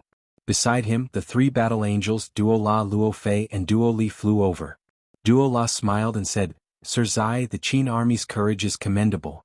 It's a pity that they are too weak. Thanks to Sir Zai's attack, I think our army will be able to break through their defensive lines soon." Zai snorted and did not say anything. He was a strange person. His arrogance was even higher than Duo La's. 20 miles away, the 60,000 soldiers entered the unicorn forest. Returning to the old land made everyone feel a myriad of emotions. Qin closed her eyes. Her eyelashes trembled slightly. She muttered, "The battle is very intense. The steel protective wall has already been damaged in many places." Her cultivation was very high. Ever since she obtained the eyes of blazing light, she had relied on her spiritual perception. Hence, her spiritual perception was much more sensitive than others of the same cultivation. Just from the tremors and auras coming from the ground, she could basically determine the situation of the battlefield. Lin Muyu gently stroked Taksha's mane, telling her not to be so anxious. They were indeed getting closer and closer to the battlefield. Looking into the distance, they could even see the rising smoke in the sky. That was the masterpiece of the magic crystal cannons. "Let's hope they can withstand it," Zhen Yifan said. At that moment, Su Jiantao galloped over on his horse. He said respectfully, "Your Highnesses, we just received news from our scouts. Baiming Huan's 300,000 soldiers are almost all out. There are only about 20,000 soldiers and 50,000 backup soldiers left behind. These backup soldiers are basically the surrendered soldiers or citizens of the Empire. They don't have much fighting power." "You want to raid the food camp?" Lin Muyu asked with a smile. "Yes." Su Jiantao said, "Food is the foundation of an army.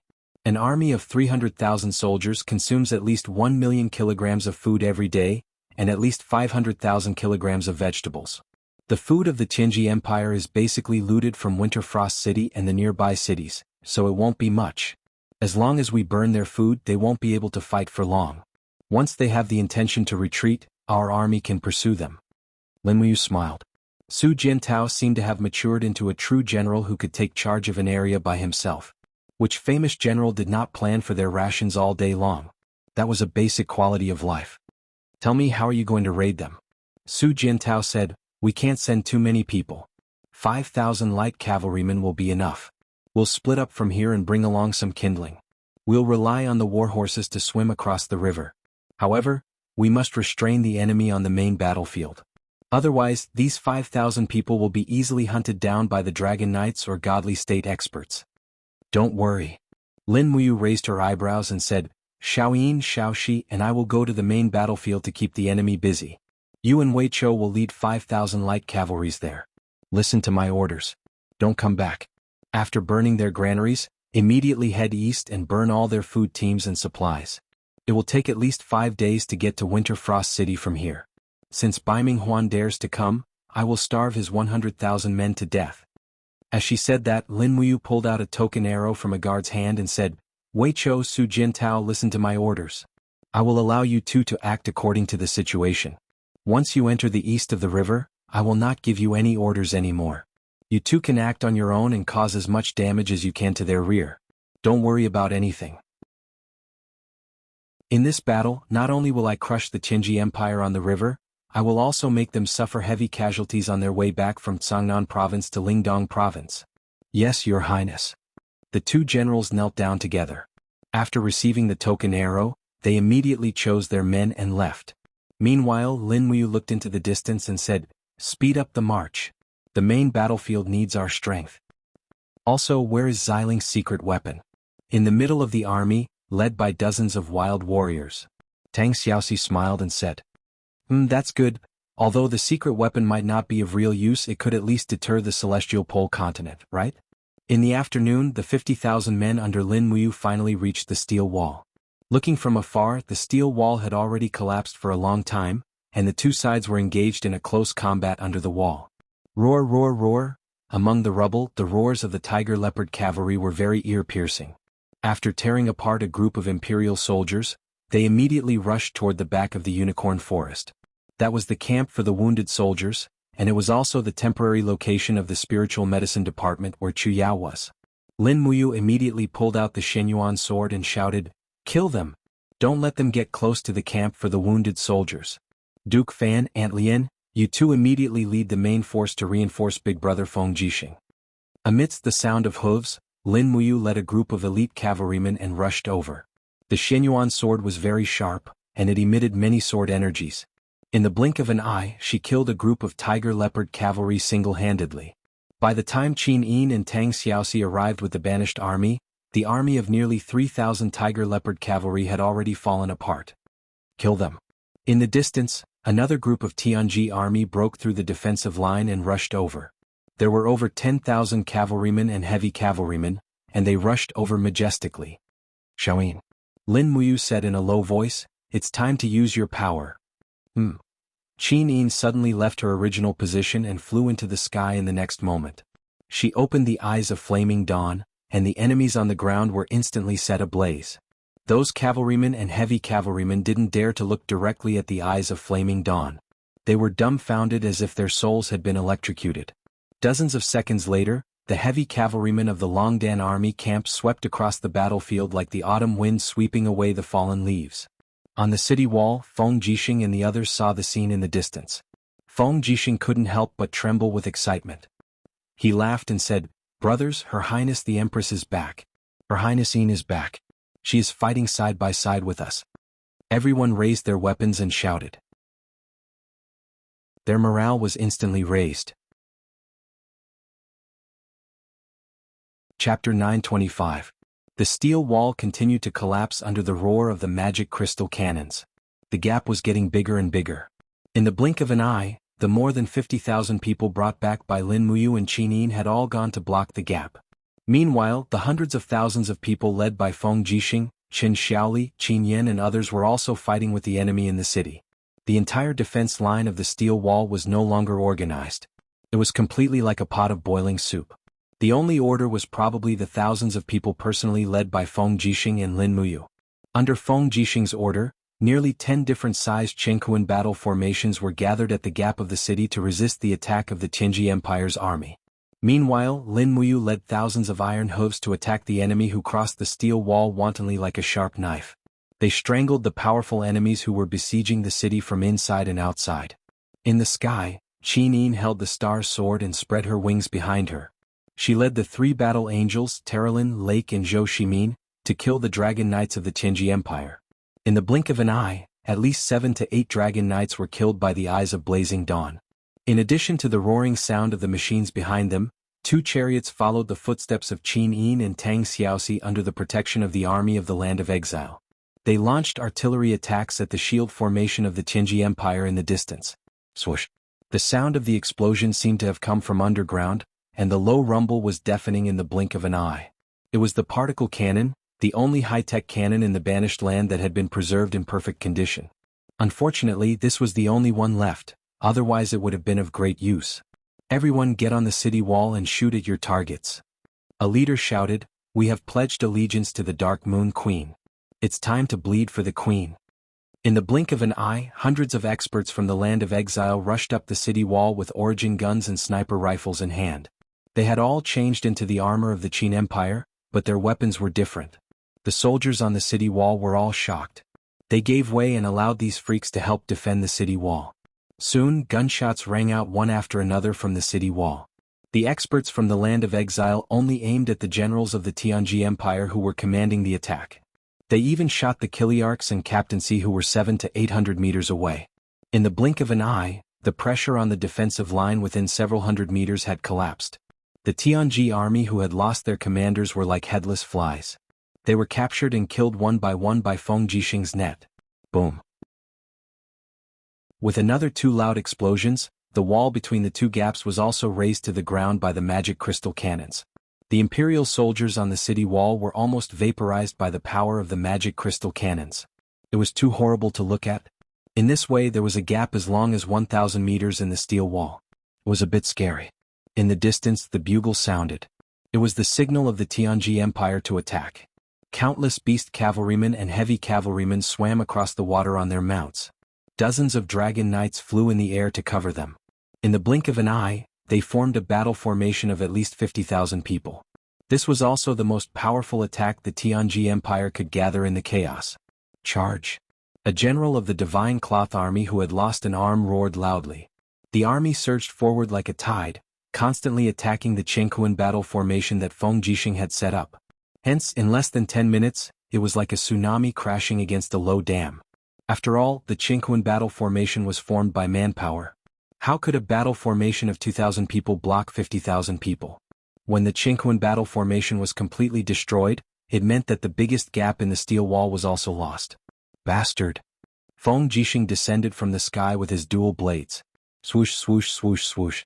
He consecutively slashed out dozens of times, causing the cyclone to expand. There were no living people within dozens of meters of him, but it still couldn't stop the enemy's charge. His eyes were bloodshot and he had used up a lot of his divine power. He shouted, "Ayu, they're about to break through the defense line." In the distance, Lin Muyu waved the Shenyuan sword and came over with thousands of troops. She said, "I know. Use the magic crystal crossbows and the tomes of heaven to kill them. They're all used up. The shells of the magic crystal cannons are almost used up." Damn, Lin Muyu complained secretly. She never thought that the Qin Empire would run out of supplies after only half a day of the enemy's general attack. Now they could only rely on manpower. As long as they blocked the gap and relied on the long-range sniping of the troops from the exile land brought by Qin, they could defeat the main force of the Tianji Empire.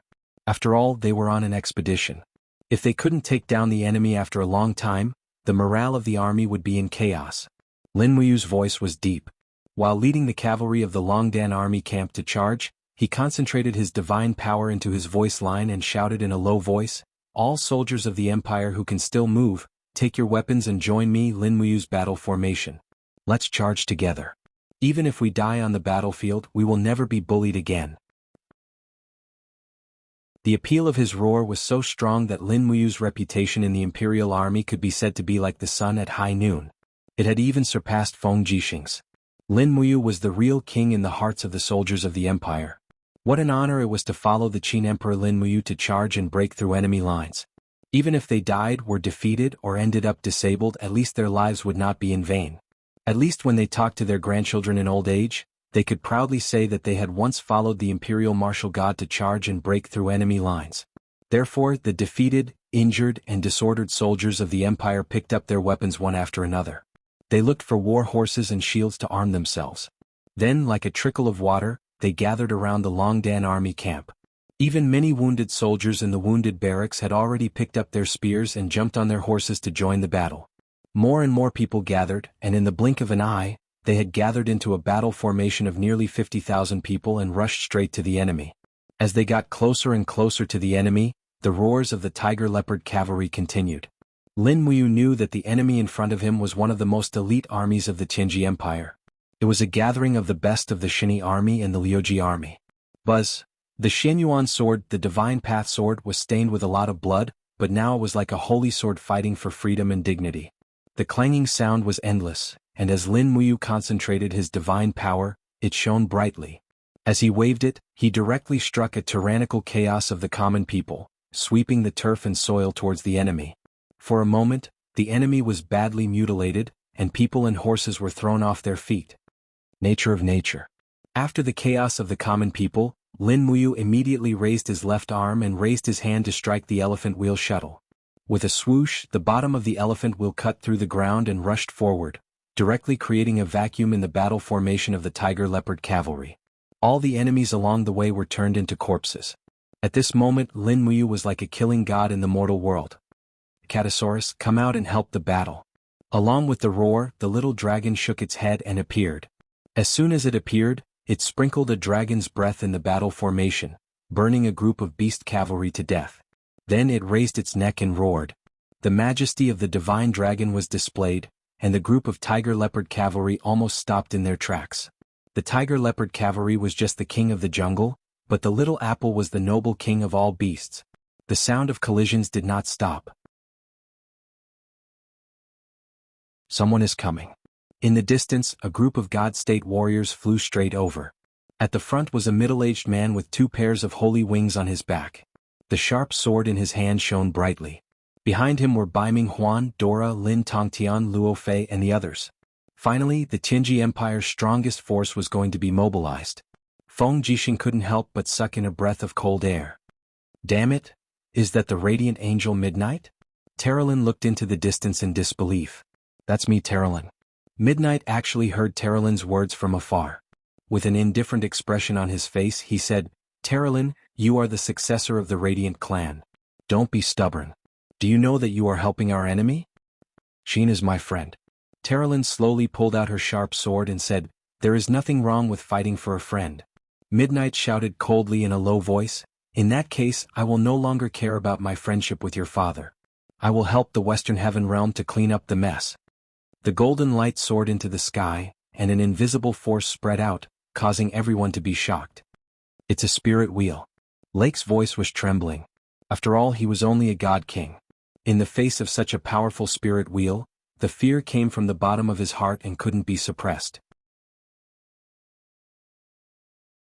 Chapter 926. Let me do it.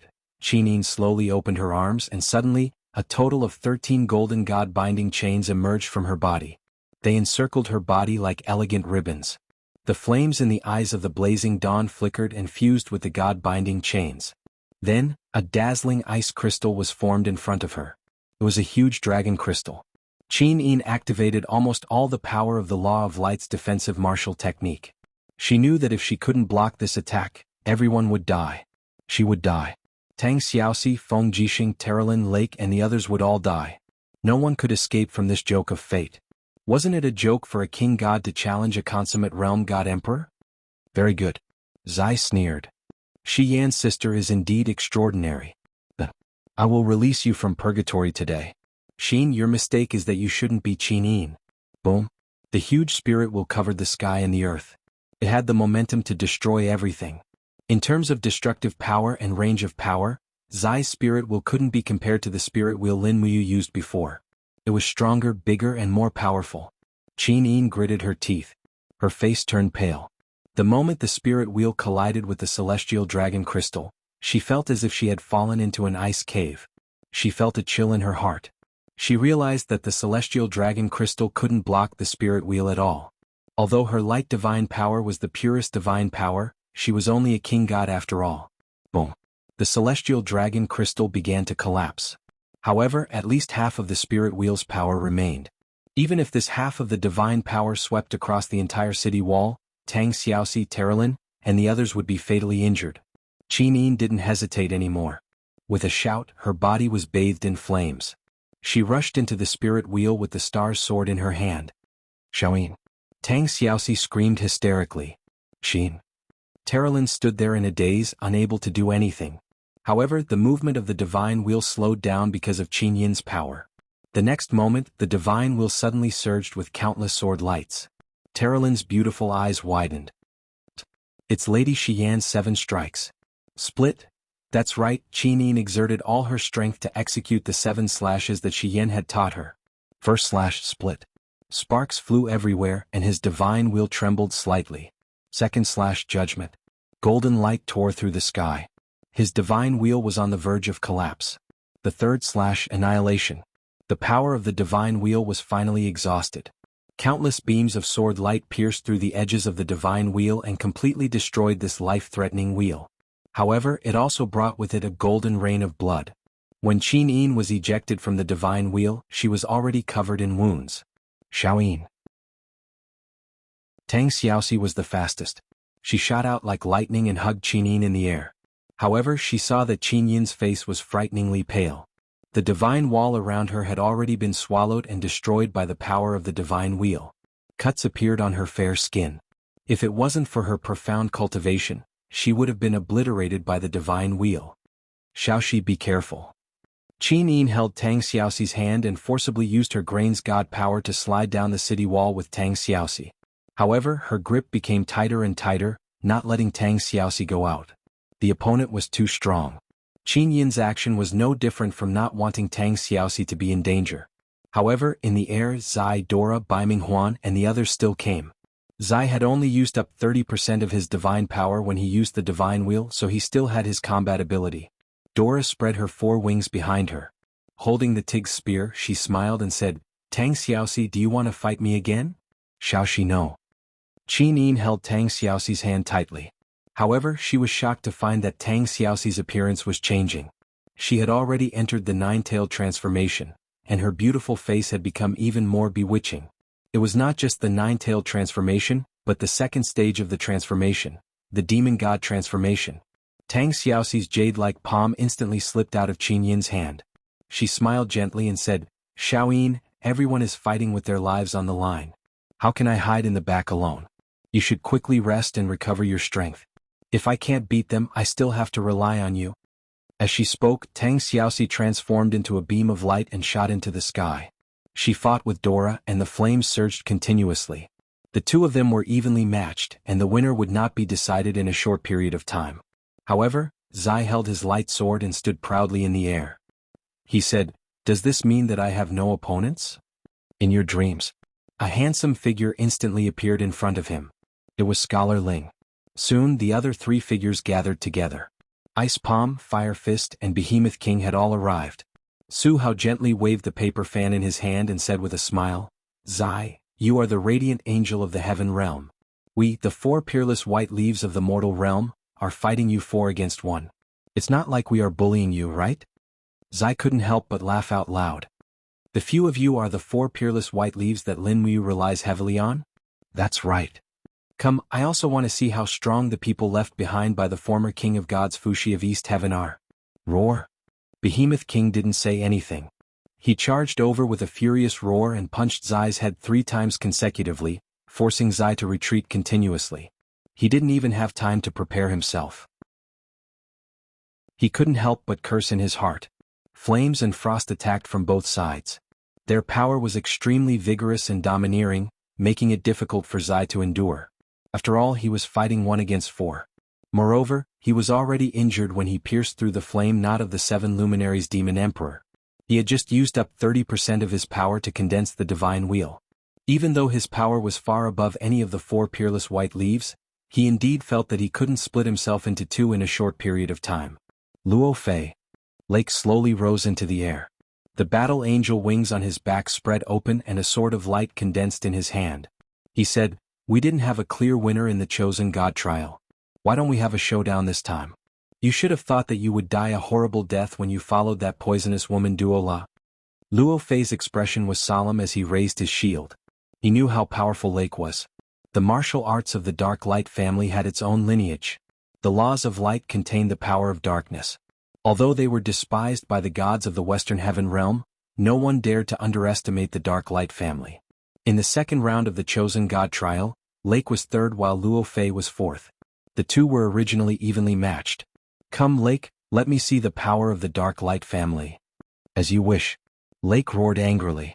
His long sword struck Luo Fei's shield with the power of Dark Light. It was indeed tyrannical. The 2 of them turned into a ball of flames and fell from the sky. They fell directly into the Paddy River. The river water surged and swirled. Rays of light shone on the surface of the river. The battle under the water was obviously extraordinary. Chu Chu, Feng Jixing and Ouyang Yen looked at each other. This battle was about to become a battle of gods. Baiming Huan and Lin Tongtian looked at each other and smiled. Baiming Huan said, Lord Dragon Knight Lin Tongtian, it's time for us to go. Send out all the Dragon Knights. In this battle we must kill Qin Yin, Lin Muyu, Tang Xiaoxi and Feng Jixing. We must destroy the Qin Empire. Yes, Marshal. Dozens of Dragon Knights quickly gathered in the sky and rushed toward the city wall with Baiming Huan and Lin Tongtian. Qin Yin suddenly looked up. Her flaming eyes were filled with cold light. Her star sword was still trembling. She stepped on the bricks of the city wall and turned into a beam of light that shot toward Baiming Huan. Even though she was injured in the spirit wheel, she still chose Baiming Huan as her opponent. Ouyang Yin, Feng Jixing, and Chu Chu flew up one after another and fought with Lin Tongtian and the other Dragon Knights. Once the Battle of Gods began, the whole battlefield became even more chaotic. On the ground it was a battle of mortals, while in the sky, it became a battle of gods. But what was amazing was that the power of both sides was balanced, and the only one who could break this balance was naturally Lin Muyu. While leading the charge, he paid attention to the fight in the sky. The battle between Tang Xiaoxi and Dora could not be decided in a short time, but it was obvious that Tang Xiaoxi's second form was very harmful to her body, and she could not fight for long. And Qin Yin was seriously injured and would not be a match for Baiming Huan. So the balance of this battle was on Baiming Huan's side. As long as Baiming Huan was defeated, the morale of the Qinji Empire would naturally be disturbed. Either they did not attack, or if they attacked they had to defeat the enemy in one blow. A few minutes later Lin Muyu suddenly disappeared from the battle horse, and the one leading the charge was the masterless treading in snow warhorse. In the sky the Xinyuan sword's light suddenly grew brighter. Baiming Huan, who was fighting with Qin Yin, suddenly felt a chill around him. Even the four-dimensional space was completely blocked, and his body's movement speed became slower. It's here. Baiming Huan sensed the approaching danger and hurriedly dodged. He saw the Xinyuan sword wrapped in frost fall right on the tip of his nose, and with a crack, it cut off half of the heart protection mirror on his chest. Lin Muyu. Baiming Huan was furious. Lin Muyu's sword missed and her body glided in the wind. She looked down at Baiming Huan, sneered and growled, "Freeze!" The air froze instantly. This was a higher level of the snow ice. Baiming Huan was caught off guard and his body could not move at all. His whole body was frozen into a huge block of ice in the air.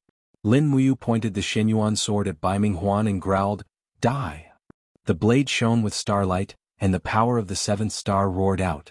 Suddenly the power of thousands of stars gathered in the air and bombarded Baiming Huan, washing him in blood in the wind.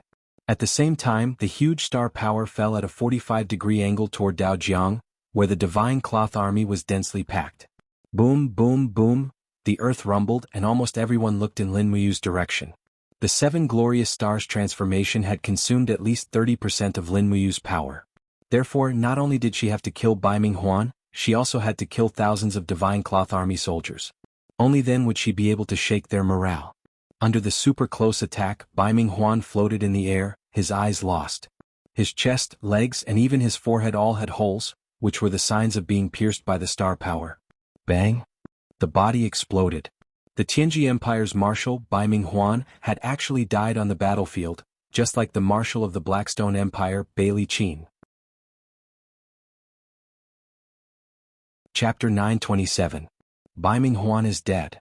Lin Muyu endured the pain from the backfire of the seven glorious stars, stood in the air holding Baiming Huan's collar with one hand, and carried his body in the air. For a moment, all the soldiers of the Tianji Empire on the ground were dumbfounded. Yes, that cloak was Baiming Huan's martial cloak. Everyone was stunned. Baiming Huan was an invincible god emperor. How could he die? However, Baiming Huan was still dead. The morale of the army was in chaos. On the ground, Situ Sen and Situ Shui led the army of the Longdan army camp to kill the enemies who had lost their will to fight. Feng Jixing also waved the flag and Luo Yu, Zhang Wei and the others led the charge. It seemed that the initiative of the war had returned to the side of the Qin Empire. Qin Yin was covered in wounds, and the star's sword in her hand was shaking slightly. But her golden red eyes of flame were staring at another figure in the air, and she shouted, "Dora, it's time for you to pay with your life." What? Dora, who was fighting with Tang Xiaoxi, hurriedly waved the bone spear to shake off Tang Xiaoxi's sharp claws. But Qin Yin was too fast. Under the gaze of the eyes of flame, Dora felt that he had nowhere to hide. At the same time, the star's sword carried the power of the first strike of Shiyan's seven cuts, and instantly burst out dense sword shadows. Tang Xiaoxi took the opportunity to take a step back to catch her breath. There was a hint of exhaustion on her beautiful face. It was obvious that fighting against Dora, who was wielding two divine weapons, had taken too much of her demon power. "Qin, you traitor of the heaven realm!" Dora bellowed as her expression turned sinister. 4 black wings spread open on her back, and her aura was even stronger than Qin Yin's. Dora was a black-winged battle angel. The more people she killed, the stronger her bloodlust would become, and the more power her black wings would absorb. At this moment, it was only natural that her cultivation had surpassed Qin Yin's. The spear continued to stab forward, and after nearly 20 swings, Qin Yin's split strike was finally resolved. Without waiting for Dola to recover, Qin Yin directly launched the second strike of Shiyan's 7 slashes, Judgment. Dola's murderous nature was so strong that even Qin Yin, with her kind nature, wanted to get rid of it as soon as possible. Whoosh! The dagger of time suddenly flashed and the space seemed to freeze. Qin Yin's slash speed also slowed down by more than 10 times. Dora, on the other hand, had a hint of a smile on her face. Suddenly, her figure flashed, and the sharp spear in her hand stabbed straight at Qin Yin's back. Clang!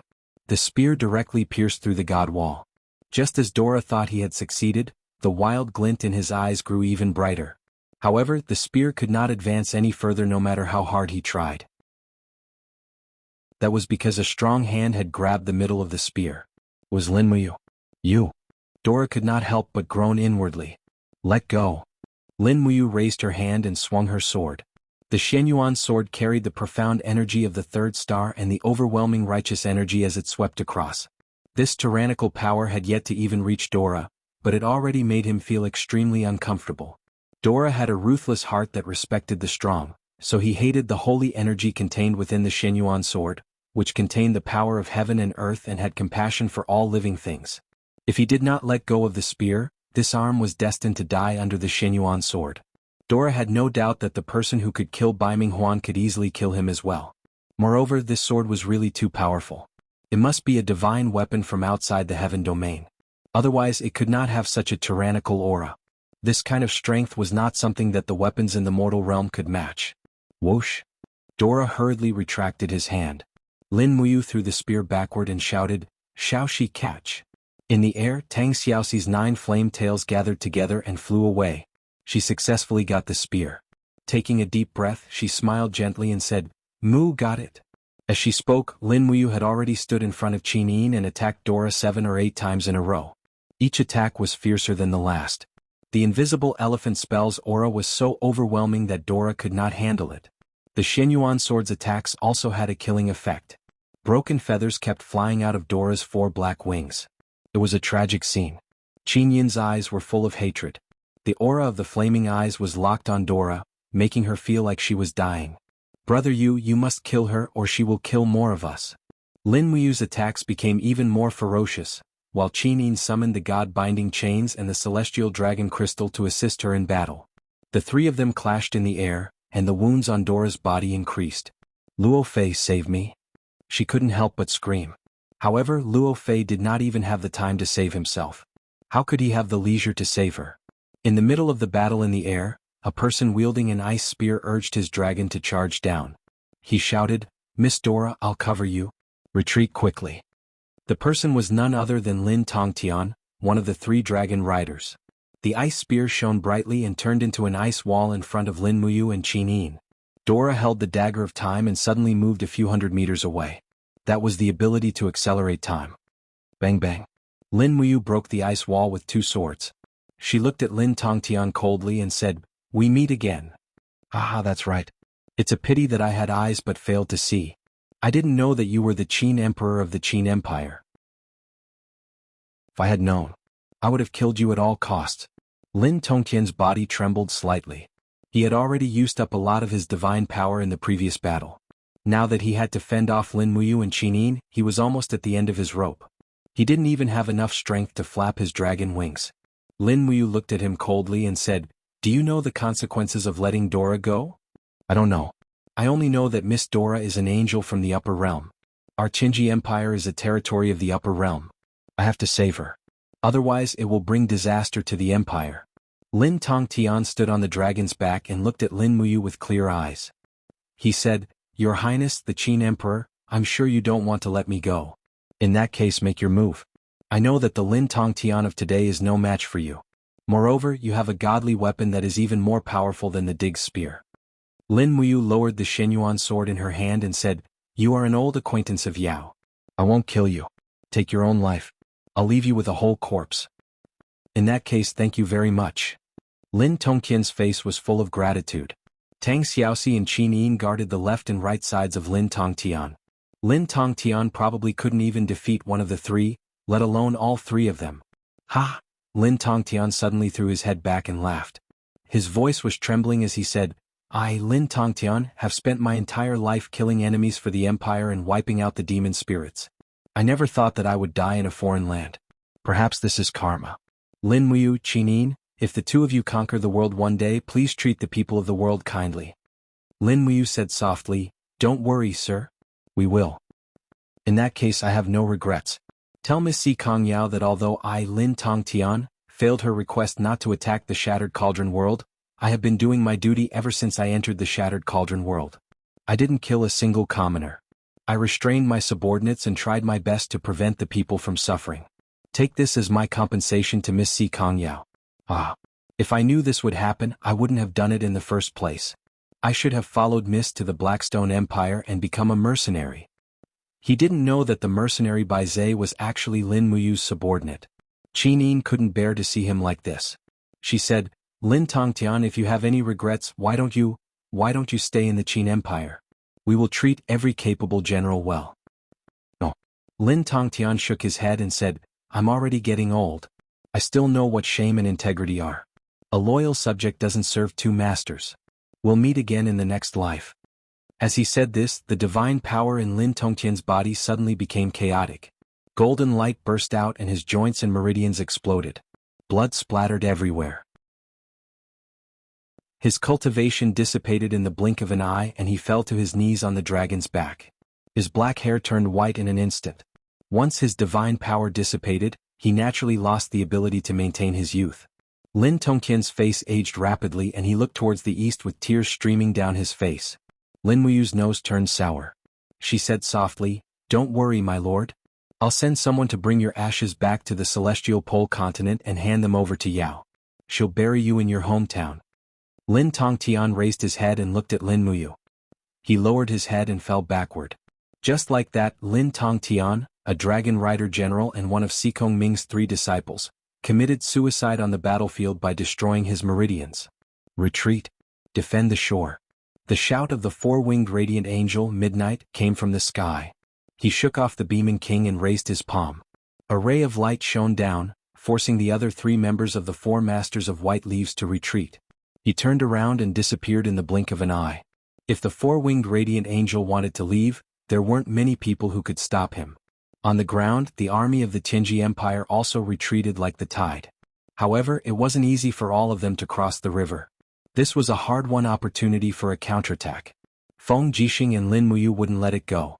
The Longdan army camp, the Imperial Guards, and the other legions counterattacked one after another. The sound of killing soared into the sky. At this time, the sun had already set. After a whole day of killing, the battlefield was extremely bleak. However, it was gratifying that the Qin Empire had won a Pyrrhic victory. In the sky, there were still 3 dragon knights flying around. They were covering the retreat of the ground troops and releasing sword energy into the crowd. At the same time, one of them raised his head and saw a new magic crystal cannon on the city wall.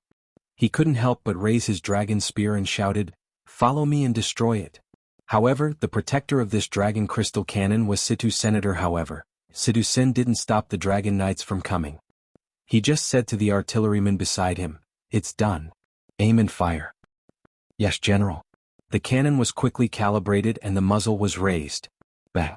A flame was spat out. This magic crystal cannon didn't seem to be very powerful. It exploded less than 100 meters away from the barrel. Moreover, the range of the explosion was far less than the 50 meters of the heavy magic crystal cannon. It was only 10 meters.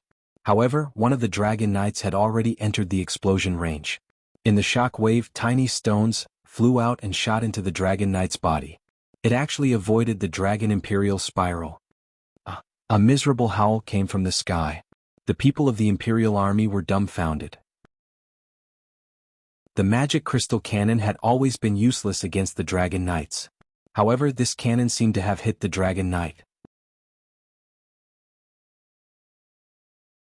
Chapter 928. Qin Xiling clapped his hands and laughed. Sure enough, it's a success. Our god-slaying cannon has succeeded.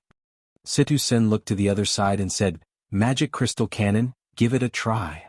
Yes. In the air, the god-level Dragon Knight that was hit hurriedly urged his dragon to escape, but it seemed that he couldn't escape the magic crystal cannon that was being calibrated on the city wall behind him. Bang!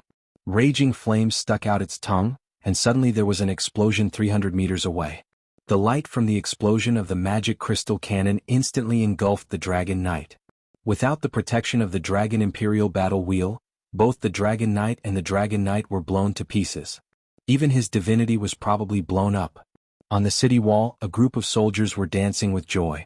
Looking at the enemies retreating like the tide, they suddenly felt that they had a new lease of life. The most important thing was that the Qin Empire finally had a weapon to deal with the God-State Strong, the God-slaying cannon. Although it was only a prototype, at least it could be used as a deterrent. The battle went on until late at night. Most of the Tianji Empire's troops had already crossed the river. Those who couldn't cross the river were either killed or captured. Jiangshiku was not their territory. That night, almost no one slept. Lin Muyu, Qin Yin, Tang Xiaoxi, and the others also didn't sleep. The battle was in full swing and no one could sleep. Moreover, almost everyone needed to heal. The steel wall had been blown up for nearly 5 kilometers, and there was basically no way to station troops in the city. Therefore, most of the troops were stationed in the unicorn forest behind the wall.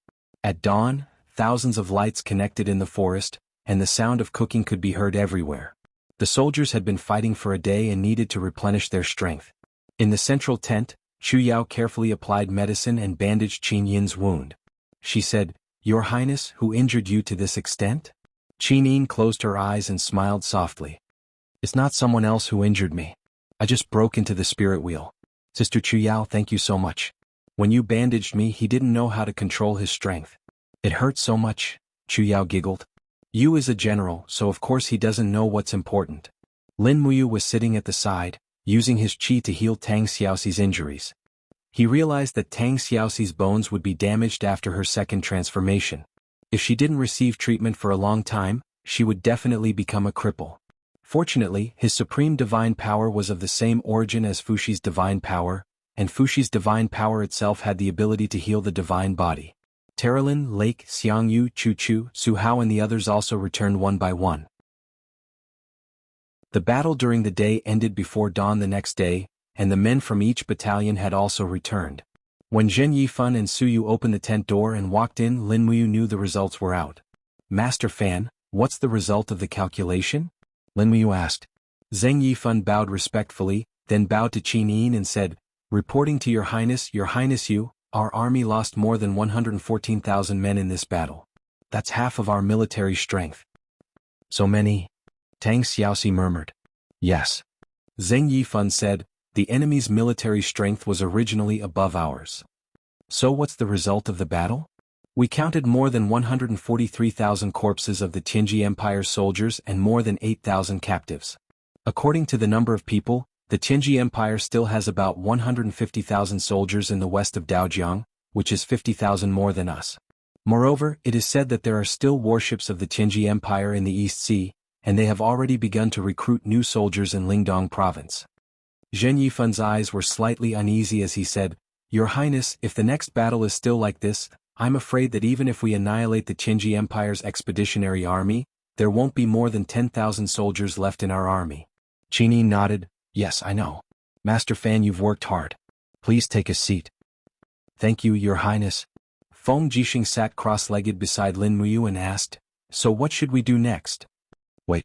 Lin Muyu said, Su Jiantao and Wei Chou have already led 5,000 light cavalry to the enemy's rear. Let's see how much rations they can burn. Once the Tianji Empire's rations run out, they will naturally retreat without attacking. At that time we can just send our cavalry to chase after them. When their people are so hungry that they can't walk, they will naturally be defeated. Yes, then let's wait. Feng Jixing nodded, then looked up and said, Luo Yu passed down my order. All the prefectures in Sangnan province must transfer half of the stored rations to the camp of the Tianji Empire's army, so that the soldiers can eat and drink to their heart's content and recuperate. In addition, gather war horses and capture horses that get lost in the battle, the more the better. Yes, Your Highness. Also, Lin Muyu said, Luo Yu, send people to the unicorn forest to cut down trees and make wooden rafts, the more the better. We need to build many pontoon bridges. Once the Tianji Empire retreats, it will be time for us to chase after them. Yes, I understand. In the blink of an eye, 3 days had passed. The injuries of Lin Muyu, Tang Xiaoxi, Qin Yin, Feng Jixing, and the others had basically recovered, but the repair work on the steel wall had not yet begun.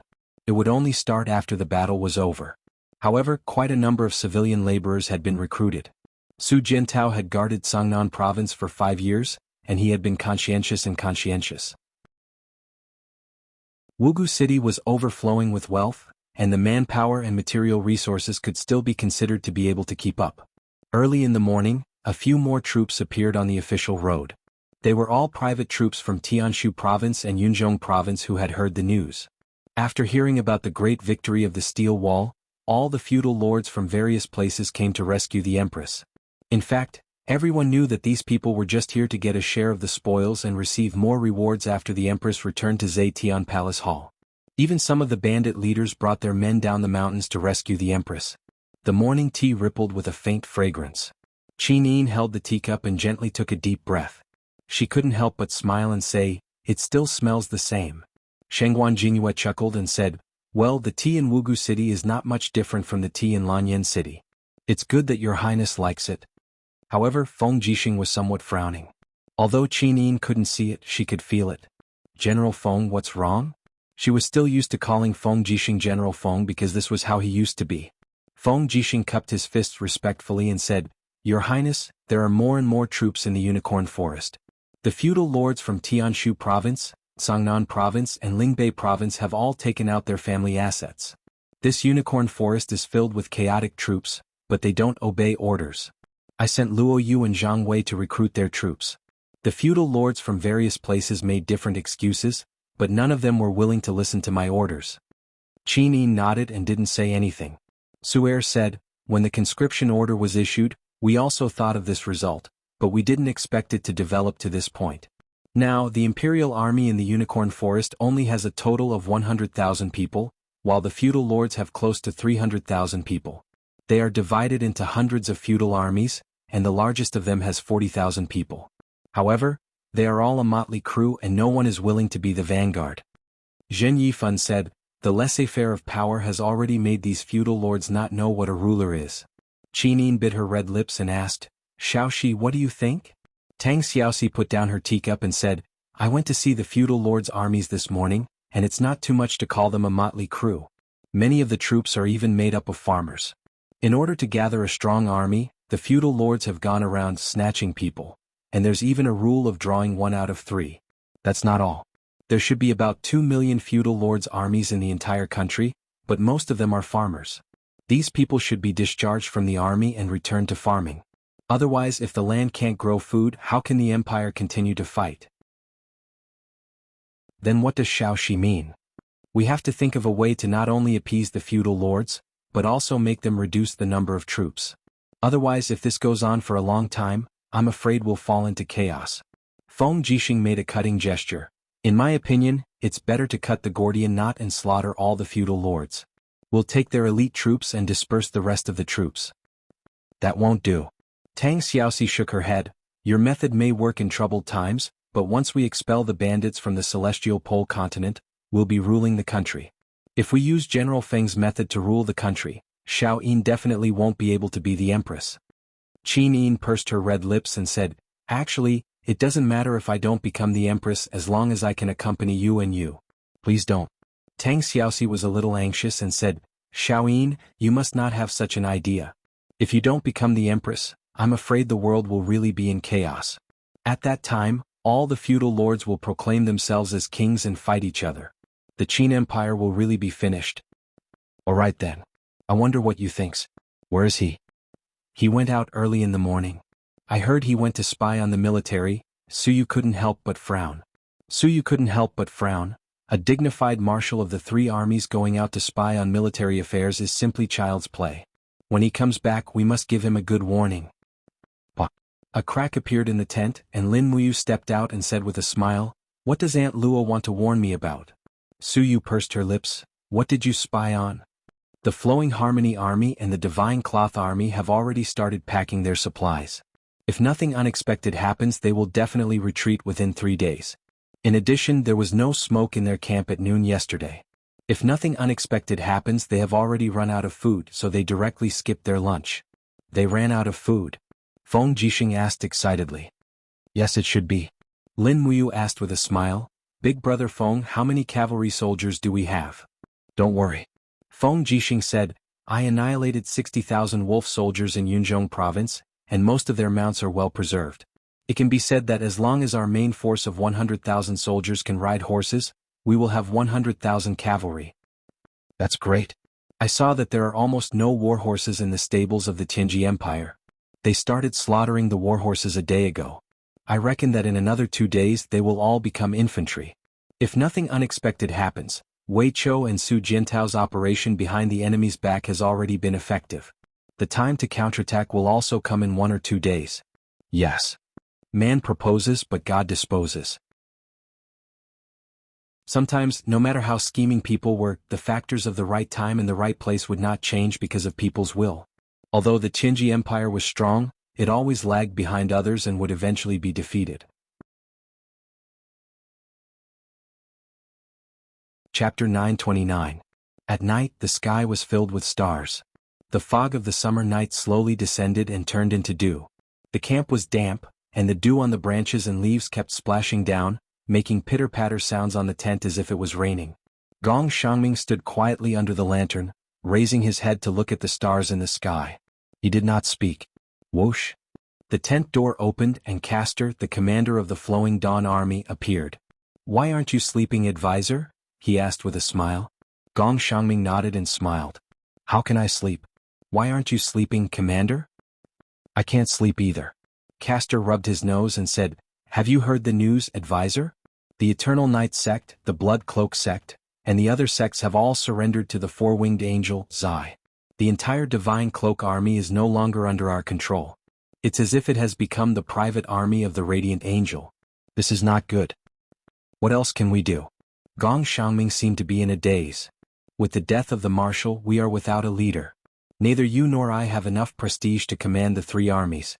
Even Lord Dragon Rider Lin Tongtian died in battle, and that Dora has joined Zai. At this moment they are the true rulers. We can only take things one step at a time. The rear supply route has been cut off time and time again.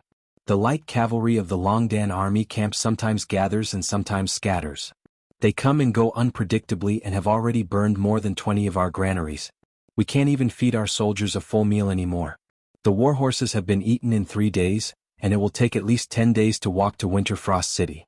What can these 150,000 soldiers eat to last 10 days? Gong Xiangming was silent. "You are the advisor.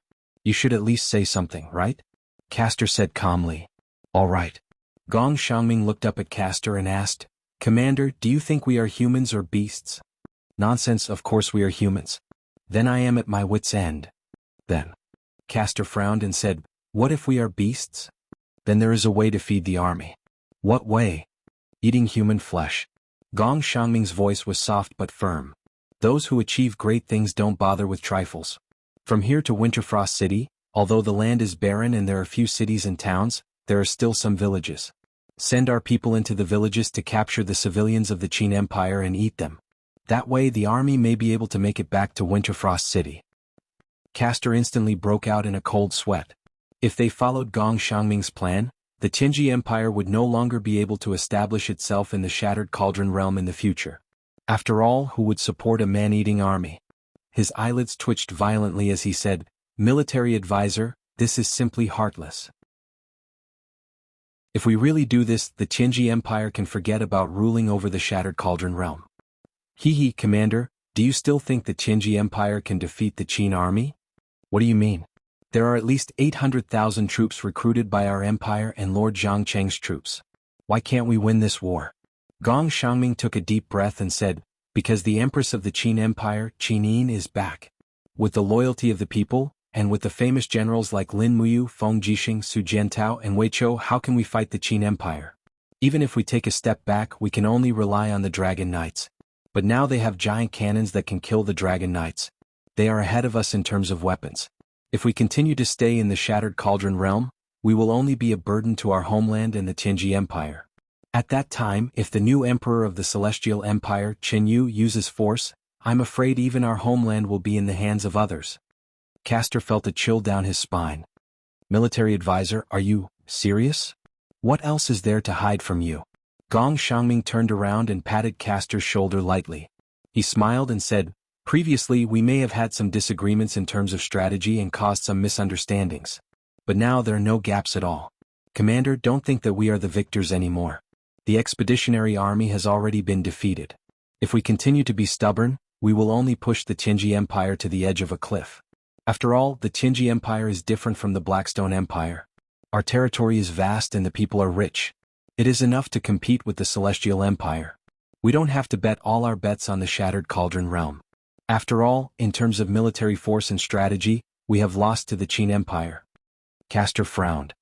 Military advisor, do you think we have lost to Lin Muyu and Feng Jixing in terms of strategy? Yes. Gong Xiangming admitted. We killed the enemy with an absolute advantage in military force, but we suffered a crushing defeat. At least half of the responsibility of military strategy and command has to be borne. Then what do we do now?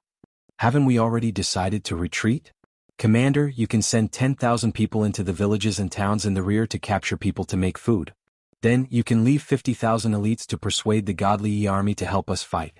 We can camp every 20 miles and retreat step by step to prevent the Qin army from chasing after us. In this way, maybe we can return to Winterfrost City alive. Well, I got it. Thank you for your advice, military advisor. A ferocious smile appeared at the corner of Castor's mouth. In the battle a few days ago, we captured more than 2,000 soldiers of the Qin Empire. It's just right. Let's make them into food first. Gong Xiangming was silent.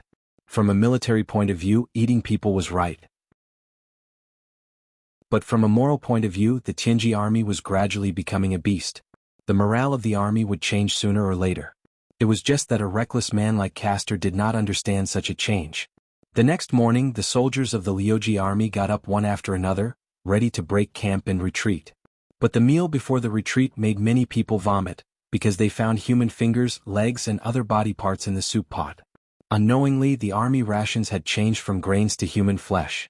Many people refused to eat it, and many people vomited after eating or drinking a mouthful of soup. Castor held the soup bowl and looked at the people coldly.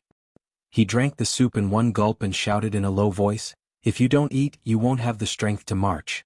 If you want to leave here alive, then eat. Eat as much as you can. Otherwise, stay here and become the food of the Qin army. Let me tell you, the meat in the soup pot is the meat of the enemy. We are not afraid of the living Qin army, let alone the dead ones. Eat the meat and then you can go back to your hometown alive." Many of the soldiers cried and chewed as they cried. Gong Xiangming, dressed in a long robe, stood quietly among a group of strategists. His face was livid. He did not eat anything, but he was so hungry that his eyes almost went blurry. Break camp and retreat. The bugle horn sounded. The 150,000 soldiers of the Tianji Empire finally retreated. In the west of Daojiang, behind a dilapidated steel wall, a scout of the Empire entered the main tent and said respectfully, "They have retreated." "That's great." Feng Jixing slammed the table and said, "Prepare to give chase immediately." The scout's face did not look too good. He said, "There's one more thing." "Oh, what is it?" "Say it," Lin Muyu said.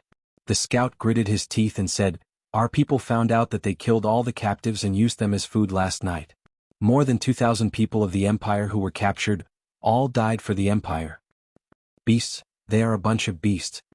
Xiang Yu roared. Qin Yin's delicate body trembled slightly. She clenched her fists tightly. The golden flames between her eyelashes became even colder. Lin Muyu gently held her hand and said softly, "War is like this, we have seen a lot of such things over the years." "I know, but those soldiers of the Empire should not die like this. They will rest in peace because we will avenge them." Lin Muyu's words were sonorous. She said, "Since they are out of food, they will try their best to get food. Bring me the map and see which towns are on the way to Winterfrost City. We must reinforce these towns as soon as possible. We cannot let the people of the Empire continue to become food for the enemy." "Yes."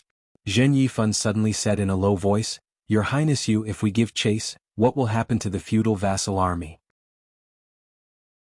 They have gathered nearly 400,000 men and horses, and food is also very scarce. Lin Muyu frowned. I don't know. Does Duke Fan have any ideas on this matter? The feudal vassal army appears to be united, but they are actually divided.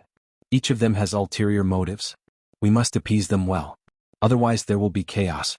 In that case, Duke Fan is the empire's god of war. Your prestige is enough to intimidate these feudal vassals. Why don't you stay behind and appease them? This way, Commander Feng Jixing and I can focus on pursuing the enemy. Zhen Yifan nodded. Please rest assured, Your Highness Yin and Your Highness Yu. I will do my best. Yes. Qin Yin stood up and said, I will pursue the enemy with Commander Yu. Aunt C, you should stay behind as well and assist Duke Fan in appeasing the feudal vassals. We must be careful in this matter. Suyu cupped her fists. Yes, Your Highness. So, it's decided? Feng Jixing asked. Qin Yin nodded. Yes. Good. Tell the three armies to prepare to cross the river and pursue them. In the afternoon, countless bamboo rafts and wooden rafts were placed in the Rice River. They joined together to form a man-made pontoon bridge. War horses neighed as they crossed the river. The waves of the Rice River were turbulent, but it could not stop the pursuit of the imperial army. Nearly 100,000 people had crossed the Rice River in less than 4 hours. However, they could not carry heavy weapons anymore. The pontoon bridge could not bear the weight of the heavy magic crystal cannons. Before evening, the cavalry led by Qin Yin, Lin Muyu, and Feng Jixing had already caught up with the Tianji Empire's army. After a fierce battle, more than 10,000 people were beheaded. It seemed that the Tianji Empire had lost their will to fight and was unwilling to continue the battle. They only left an army to cover the rear. However, they were unlucky. They were targeted by the main force of the Qin Empire's army. At midnight, the War Eagle Scouts reported that an army of the God Yi army had gone to Longhai County. There were nearly 50,000 residents in Longhai County. Once the hungry God Yi army arrived, almost all the civilians there would become food. Lin Muyu decided to split up the army. Feng Jixing, Tang Xiaoxi, and Xiang Yu would lead the main force to continue the pursuit. Meanwhile, he and Qin Yin would lead 20,000 cavalrymen from the Longdan army camp and go straight to Longhai County. Chapter 930. It was Longhai County, which was surrounded by mountains on 3 sides. There were 3 official roads leading to the periphery. Most of the civilians in the county lived by farming and hunting. Most of them were farmers and hunters. Sangnan Province had experienced many wars, but Longhai County had escaped the disaster because it was relatively hidden. They had escaped the attack of the Iha Kingdom and the slaughter of the armored demon army of the Demon Clan, but they had not escaped the baptism of the Divine Cloth Army. At this time, the city walls were filled with the Divine Clothing Army in red armor. The city was filled with cries and shouts. The entire city had been sealed off. The Divine Clothing Army was capturing people in the city. Moreover, they did not intend to cook the people immediately. Instead, they wanted to feed the group of people. As they walked, they would eat them. They even wanted to dry the meat and use it as rations. This group of Divine Cloth Army soldiers were from the Eternal Night sect. They wore red armor and black robes.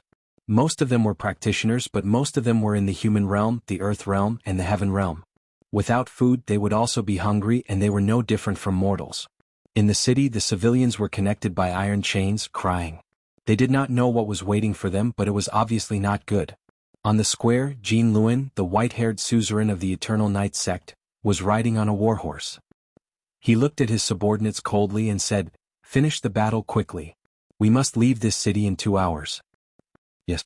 A Chiliarch asked, "Suzerain, I know, Commander, we have captured a lot of beautiful women.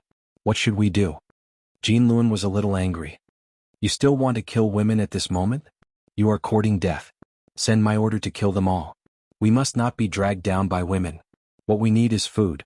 Immediately rob their granaries and use them as food for the army." "Yes." Before he could finish his words, a rider arrived. It was a messenger with a Saint Realm cultivation base. He cupped his fists and reported, "Sovereign, there are people coming from outside. There are many torches in the distance and all of them are cavalries. It seems like they are the main force of the Qin army." "Main force?" Jin Luan narrowed his eyes.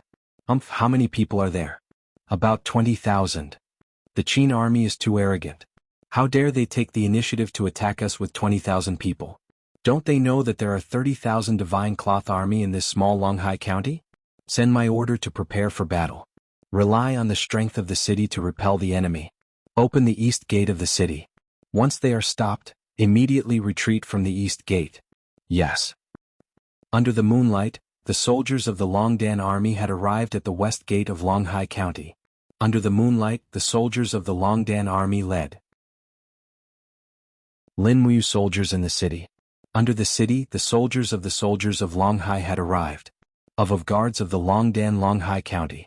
On the city wall, the soldiers of the Divine Cloth Army were waiting in formation, holding bows and crossbows in their hands. One of the captains shouted, "Who are you? Are you here to die?"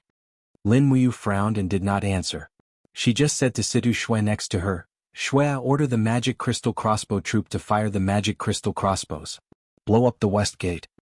Yes. Situ Shui smiled cheerfully. After all, Longhai County was just a remote county city. Its defense was not strong at all. The city wall was only 5 meters high, and its thickness was very average. It could be blown up by the magic crystal crossbows, let alone the magic crystal cannons. "Hey, are you deaf or mute? Answer me." The captaincy seemed to be a little impatient. However, as soon as he finished speaking, purple rays of light suddenly shot out from the enemy's battle formation. Surprisingly, they were magic crystal arrows that landed on the city wall. The miniature magic crystals tied to the arrows glowed dazzlingly, and after 3 seconds they quickly exploded. Boom, boom, boom. A series of flames appeared on the city wall. In the blink of an eye, the nearly 100 meters high wall had been razed to the ground. Charge in. Lin Muyu raised the Shenyuan sword and shouted, "Anyone who wears the uniform of the Divine Cloth Army, kill them all." The cavalry quickly broke through the city wall and fought with the guards in the city. In the air, a person roared and launched a divine attack. Balls of flames blasted into the crowd of people in the Longdan army camp. Suddenly, dozens of people died. There was actually a God State expert on the other side. It was an old man with white hair. But obviously he was not worthy of respect at this time. He was just a killing maniac. "I'll take care of him." Lin Muyu jumped off the warhorse. Suddenly his aura increased a lot. He rushed forward and attacked with his long sword with the energy of the purple sun falling to the ground. "I am Jin Luan, the leader of the Eternal Night sect." "Who are you? Tell me your name." In the dark, Jin Luan could not see Lin Muyu's face at all. He could only see the golden sword in his hand. But he could not hear the answer. Crack. The Shenyuan sword was so sharp that it instantly sliced through the steel sword in Jin Luan's hand. Following the momentum, it sliced Jin Luan's head and shoulders into two.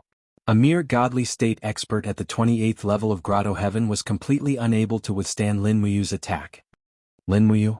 he said softly. But he realized that Jin Luan was already dead. He was destined not to hear this sentence. The leader is dead. The leader is dead in battle. The leader was killed. The crowd was in chaos. The main force of the Divine Cloth Army, which was made up of cultivators from the Eternal Night sect, seemed to have lost their backbone in an instant. Lin Muyu, who was holding the Shenyuan sword, waved her long sword like a god of death. It was as if there was no one around her.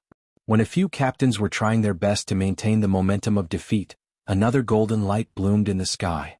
It was Qin Yin's golden wings. The eyes of the blazing dawn slowly opened, and the Divine Cloth Army almost instantly lost the ability to fight. Terralin, Lake, Zhou Shimin, and other battle angels took advantage of the situation and swept across. Situ Shui, Fengshi and others on the ground quickly killed them. The God Yi army had already been defeated. Even if their cultivation level was higher than the ordinary soldiers of the Longdan army camp, these God Yi army were not real soldiers after all. When they encountered such a battle formation they would naturally panic. With the presence of gods such as Lin Muyu, Qin Yin, and Terralin, it was not surprising that they were defeated. In this way there was a chaotic battle in the city. It was not until the early morning of the next day that the battle ended. The Longdan army camp wiped out nearly half of the God Yi army with the loss of 4,000 people. Under such an advantage they still had to pay 4,000 people for killing 20,000 people. It was enough to show that the reputation of the 7 great sects of the celestial pole continent was not undeserved. However, this battle had also greatly affected the arrogance of the God Yi army, and the nearly 10,000 people who fled had no fighting spirit to speak of. On the 19th of July, after a short rest and feeding of the war horses, the Longdan army camp attacked again in the morning. In less than an hour, they caught up with the defeated 10,000 Gadi army in the valley between two mountains and quickly massacred them. This time the loss was very small. The entire 30,000 people of the Gadi army were all killed, and there were no more than 100 people left alive. It could be said to be extremely tragic. On the 20th of July, the main forces of Feng Jixing and Tang Xiaoxi fought with the main forces of the Flowing Wind Army in Yang County, killing more than 30,000 people, and the Flowing Wind Army continued to be defeated. On the 22nd of July, Lin Muyu led the Longdan Army camp to annihilate a group of scattered soldiers of the Flowing Wind Army at the south bank of the Daojiang tributary, killing more than 4,000 people. On the 24th of July, the main forces of Feng Jixing and Tang Xiaoxi caught up with Castor's troops again. They fought for 2 days and 2 nights at the border of Lingdong province, killing more than 10,000 people. On the 25th of July, the army of Xiang Yu killed more than 3,000 people. On the 26th of July, the armies of the Tianji Empire and the Qin Empire entered the territory of Lingdong province. The Longdan army camp finally caught up with the main forces of the Bloody Army. They attacked from both sides with the banished army led by Ding Shi and defeated the main forces of the Bloody Army, killing more than 20,000 people. On the 27th of July, the army of Feng Jixing and Tang Xiaoxi intercepted the remaining troops of Castor outside Winterfrost City, killing more than 5,000 people. On the 28th of July, a total of 5 armies including the Longdan Army Camp, the Forbidden Army and the Banished Army arrived at Winterfrost City one after another and recaptured the Dongdu. On the 3rd of August, with the mediation of Gong Xiangming, the Flowing Wind Army and the Godly Yi Army joined forces again and fought with the main forces of the Qin Empire 300 miles north of Winterfrost City, but they were defeated. On the 17th of August, Zai and Gong Xiangming officially returned to the Tianji Empire from the East Sea in search of warships, with less than 10,000 people remaining. At this point, the vigorous expedition of the Tianji Empire finally ended in failure. The 400,000 troops occupied 42 states on the territory of the Qin Empire at most, but they still failed at the last moment. The total number of soldiers who returned to the mainland was less than 10,000, and the whole country mourned. At the same time, the Battle of Cangnan Province, which lasted more than a month, finally ended. From Cangnan Province to the Dongdu, the army chased and killed more than 310,000 enemies with the momentum of conquering the country. On the 14th of September 7742 of the Empire calendar, it was autumn. The Empress Qin Yin returned to Lanyan City under the escort of nearly 100,000 soldiers. The army was majestic and stretched for 5 miles. The maple trees along the way were all red, and everything in the capital seemed to be the same as before. However, Qin Yin couldn't open her eyes to see it. Some things couldn't be reversed, just like her black eyes. This was the punishment of fate and the price of happiness. Lin Muyu, who was wearing a white robe of the imperial forest, rode on Takshu. She rode shoulder to shoulder with Chu Chu on one side of Qin Yin, while Feng Jixing and Tang Xiaoxi rode on warhorses on the other side. As for Terralin, Lake and the others, they had already entered the city to enjoy the prosperity of the capital. Qin Yin closed her eyes, but there was a sweet smile at the corner of her mouth. For so many years, this scene only appeared in her dreams, but now it was happening in front of her eyes. Everyone was still there and everything was the same as before. However, the price of defeating the Tianji Empire was too high. The Qin Empire had paid an almost equal amount of losses. As a result, the Longdan Army Camp, the Imperial Guards, the God Might Battalion, the Iron Blade Army, and all the other Imperial legions added up only had a total of 100,000 soldiers. The Shattered Cauldron Realm couldn't afford a second expedition by the Tianji Empire, and the Tianji Empire. Hopefully they couldn't afford a war either. Brother Yu? Qin Yin suddenly called out softly. What's the matter, Xiaoyin? I want a branch of a maple tree. Oh, it's a piece of cake. Lin Muyu picked one from the roadside and handed it to Qin Yin. Qin Yin held the branch and brought it to her nose to sniff. How is it? What's the smell? Lin Muyu asked with a smile. Qin Yin pouted and said, It's obviously a branch of a locust tree. You lied to me. Wei Chou, Su Jiantao and the others burst into laughter. The Emperor of Qin teasing the Empress was something that everyone was looking forward to, right? Peace was like a dream that people yearned for and indulged in. Chapter 931. Lanyan City was the political and economic center of the empire. During the war, this rich city provided the front line with countless provisions, armors, weapons, and diseases. Now the war situation had finally calmed down temporarily. The citizens of Lanyan City lined the streets to welcome the triumphant return of the Empire's army. When they saw Qin Yin in the Empress's robe, they were so excited that they couldn't speak. Finally, the era of the three kings was over, and the chaos in the world should also come to an end. Is the war over? Lin Muyu smiled bitterly. She was afraid that it was far from over. The military strength of the celestial pole continent was still several times that of the Shattered Realm. This time, the defeat of the Tianji Empire's expeditionary army might lead to a new change in the structure of the celestial pole continent. No one knew what the future would be like, so they could only be cautious and careful. Qin Yin had already changed her angel costume into the military uniform of the Empire's female general. She wore a dark blue robe embroidered with golden-purple flowers.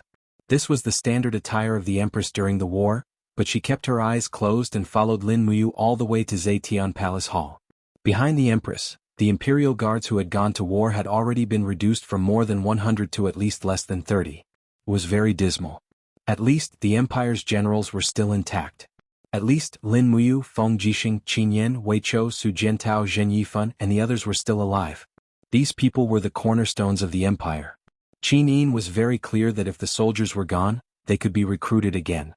If the famous generals were gone, then it was unknown when a new famous general would emerge. Zetian Palace Hall had already been cleaned in advance. It was solemn and splendid. Everyone walked slowly into the main hall without resting. There were still many things to deal with after the war, so this afternoon was bound to be very busy. Your subjects welcome your highness back to the court. Everyone knelt down one after another. Even the three kings Lin Muyu, Qin Yan, and Feng Jixing knelt at the front of the officials. They were distinguished lords, but in front of Qin Yin they were still officials. Everyone please rise. Qin Yin stood up and walked step by step to the edge of the imperial steps. She bowed to the crowd and said, I haven't been in the Empire for many years. Everyone has worked hard. It is because of everyone's blood that the Qin clan can still stand on this continent. I, Qin Yin, thank you all on behalf of the Qin clan. Everyone said in unison, we have no regrets serving the Empire. Qin Yin looked at Lin Muyu and said, Your Highness you. Lin Muyu was stunned. Xiao Yin? Qin Yin nodded and slowly knelt in front of Lin Muyu. She smiled faintly and said, Big brother you were originally a genius and could live a Xiaoyao's life without caring about worldly affairs. But because of Xiao Yin, big brother you has suffered so much for so many years. I know it's all my fault. It's hard for you to meet me. She was very moved. The eyelashes under her eyes trembled slightly as she knelt on the ground. Lin Muyu hurriedly walked forward and held her arms. She said softly, Xiao Yin, you are crazy. You are the Empress. How can you kneel to an official? Quickly get up. Qin Yin pursed her red lips. Not only am I the Empress, I am also your younger sister. We are not monarch and official. Anyway, you can't kneel to me. Quickly get up. Okay. When Qin Yin stood up, Lin Muyu then knelt down with a peace of mind. She raised her eyes and glared at Shangguan Jingyue. She had neglected her duties as the chief female official. However, Shangguan Jingyue also looked helpless. Obviously, she did not have any cultivation. How could she stop what Qin Yin wanted to do? In the main hall there were many officials. At least more than 200 civil and military officials followed Qin Yin back to Zetian Hall. In addition to the original high-ranking officials of Lanyan City, there were at least 300 people standing in the main hall. Feng Jixing touched his nose. He felt that Qin Yin and Lin Muyu were showing off. He said softly, I feel that you are going to be promoted. What? Lin Muyu was stunned. Feng Jixing said, Her Highness treats you as a brother and a lover. You are the main contributor. If you don't get promoted, who else will? Get promoted to an X. Lin Muyu couldn't help but curse. We're all royal nobles now. Below monarchs are royal nobles. The three of us are only below one person but above tens of thousands. If we go any higher, we'll be breaking the heavens. I think we're lucky to not be demoted. What? Feng Jixing was puzzled. Lin Muyu said softly, Look at the many officials behind us. Many of them are princes from various places. Their troops will soon arrive at Lanyan City. It is called rescuing the emperor, but in fact they are taking advantage of the empire to ask for official positions. Just wait and see. Now that Xiao Yin is back, the three of us will definitely not be able to stay as princes for long. Feng Jixing frowned. You are right. I should have thought of this a long time ago. They will definitely restrict the power of the three of us. However, as long as we hold the military power in our hands, everything will be fine. The crux is that we don't have the military power in our hands. Lin Muyu said, "Look, my Longdan army camp and your imperial guards only have a total of less than 30,000 people. It's pitifully small. Any one of these honest princes behind us might have a military power that surpasses ours. The actual situation is that our army has been depleted in battle, while the military power of this group of people is still very intact." Feng Jixing clenched his fist. "It's fine. Don't worry. We are gods, and you are a god who possesses a supreme character. If they really make things difficult for us, we'll just kill every prince that comes. What's the big deal? Then the world will probably really be in chaos." Lin Muyu glared at him. "Brother Feng, you are too straightforward. You try to discuss everything with me first before making a decision. You are getting more and more cautious in doing things. It's no wonder that the former emperor took you in as his godson." Qin Yen coughed. "Hey, Prince Qin and Prince Xan, it's court time now. The two of you should speak softly. Cousin and everyone else are looking at you." Cough, cough. As expected, Zhen Yifan, Su Yu, Tang Xiaoxi, and the other princes were all staring at Lin Muyu and Feng Jixing, the two greatest contributors to the empire's revival. Every one of them looked as if they had seen a ghost. Logically speaking, people who had made such immortal contributions should be steady, but these two were too careless. Qin Yin smiled and said, "Then shall we begin the court discussion? Present the memorial one by one." "Yes." Not long after, Zheng Yifan took a step forward with a jade tablet in his hand and said, "Your Highness, this old subject has a memorial." "Please speak, Lord Fan." Zheng Yifan said, "The Empire's army has been continuously reduced over the years. Its military strength has been reduced from the original hundreds of thousands to the current 100,000. This old subject thinks that the new recruits recruited by the various princes are too many and difficult to train. This old subject thinks that we should draw soldiers from the armies of the various princes and replenish the Empire's regular army, restoring the army's original organizational structure as soon as possible." Qin Yin nodded in approval and said, "Yes, this is indeed an urgent matter. Then, what do the princes think?" In the crowd, a dignified middle-aged general cupped his fists and said, "Your Highness, this is not appropriate. When we recruited soldiers, it was because the country was in danger, so the people were willing to put down their farming and go to the emperor's aid. But now that the enemy has been eliminated, this subordinate thinks that these soldiers should return to farming. Otherwise, the empire will no longer have usable military rations." The person who spoke was called Zhuang Yan, the governor of Xi'an City. He commanded more than 50,000 troops and was also one of the strongest princes. Zheng Yifan couldn't help but laugh and said, "Lord Zhuang Yan, if all the princes left with their troops, then who will protect the imperial capital Lanyan City? Moreover, the empire's army urgently needs to replenish its military strength. All of you are also His Highness's subjects, shouldn't you serve the country?" Another old general laughed. He stroked his white beard and said, "What Lord Fan said is a little biased. Although it is the duty of a minister to be loyal to the country, we have to be worthy of the emperor and worthy of the common people. We can't disregard the lives of the people for our own selfishness, am I right?" "Lord Su Changjing really knows how to talk," Zheng Fang said resentfully. Su Changjing was the biggest prince in Yunzhong province, with more than 45,000 troops. Some people said that he was the illegitimate son of the Duke of Muyun, Su Muyun, but no one knew whether it was true or not. But now that he had become famous, he couldn't be underestimated. Lin Muyu was a little angry. She turned around to look at the group of princes and said, "Military strength, are you going to give it or not? Just say it. There's no need to beat around the bush. Tell me, are you willing to contribute your military strength to the Empire's army?" He had already used the invisible elephant technique's domain. For a moment, all the princes felt as if they were in an ice cave, almost unable to breathe. "Of course there's nothing we can't do," Su Changjing said. Zhuang Yan said, "But the provinces and prefectures do need military strength, and more than half of the soldiers have to go back to farming. Therefore, I've decided to take 10% of the military strength from each army and give it to the Ministry of War. This is more reasonable." 10%? Qin Yin frowned slightly. "What's enough for 10%? 20%? No one is allowed to disobey.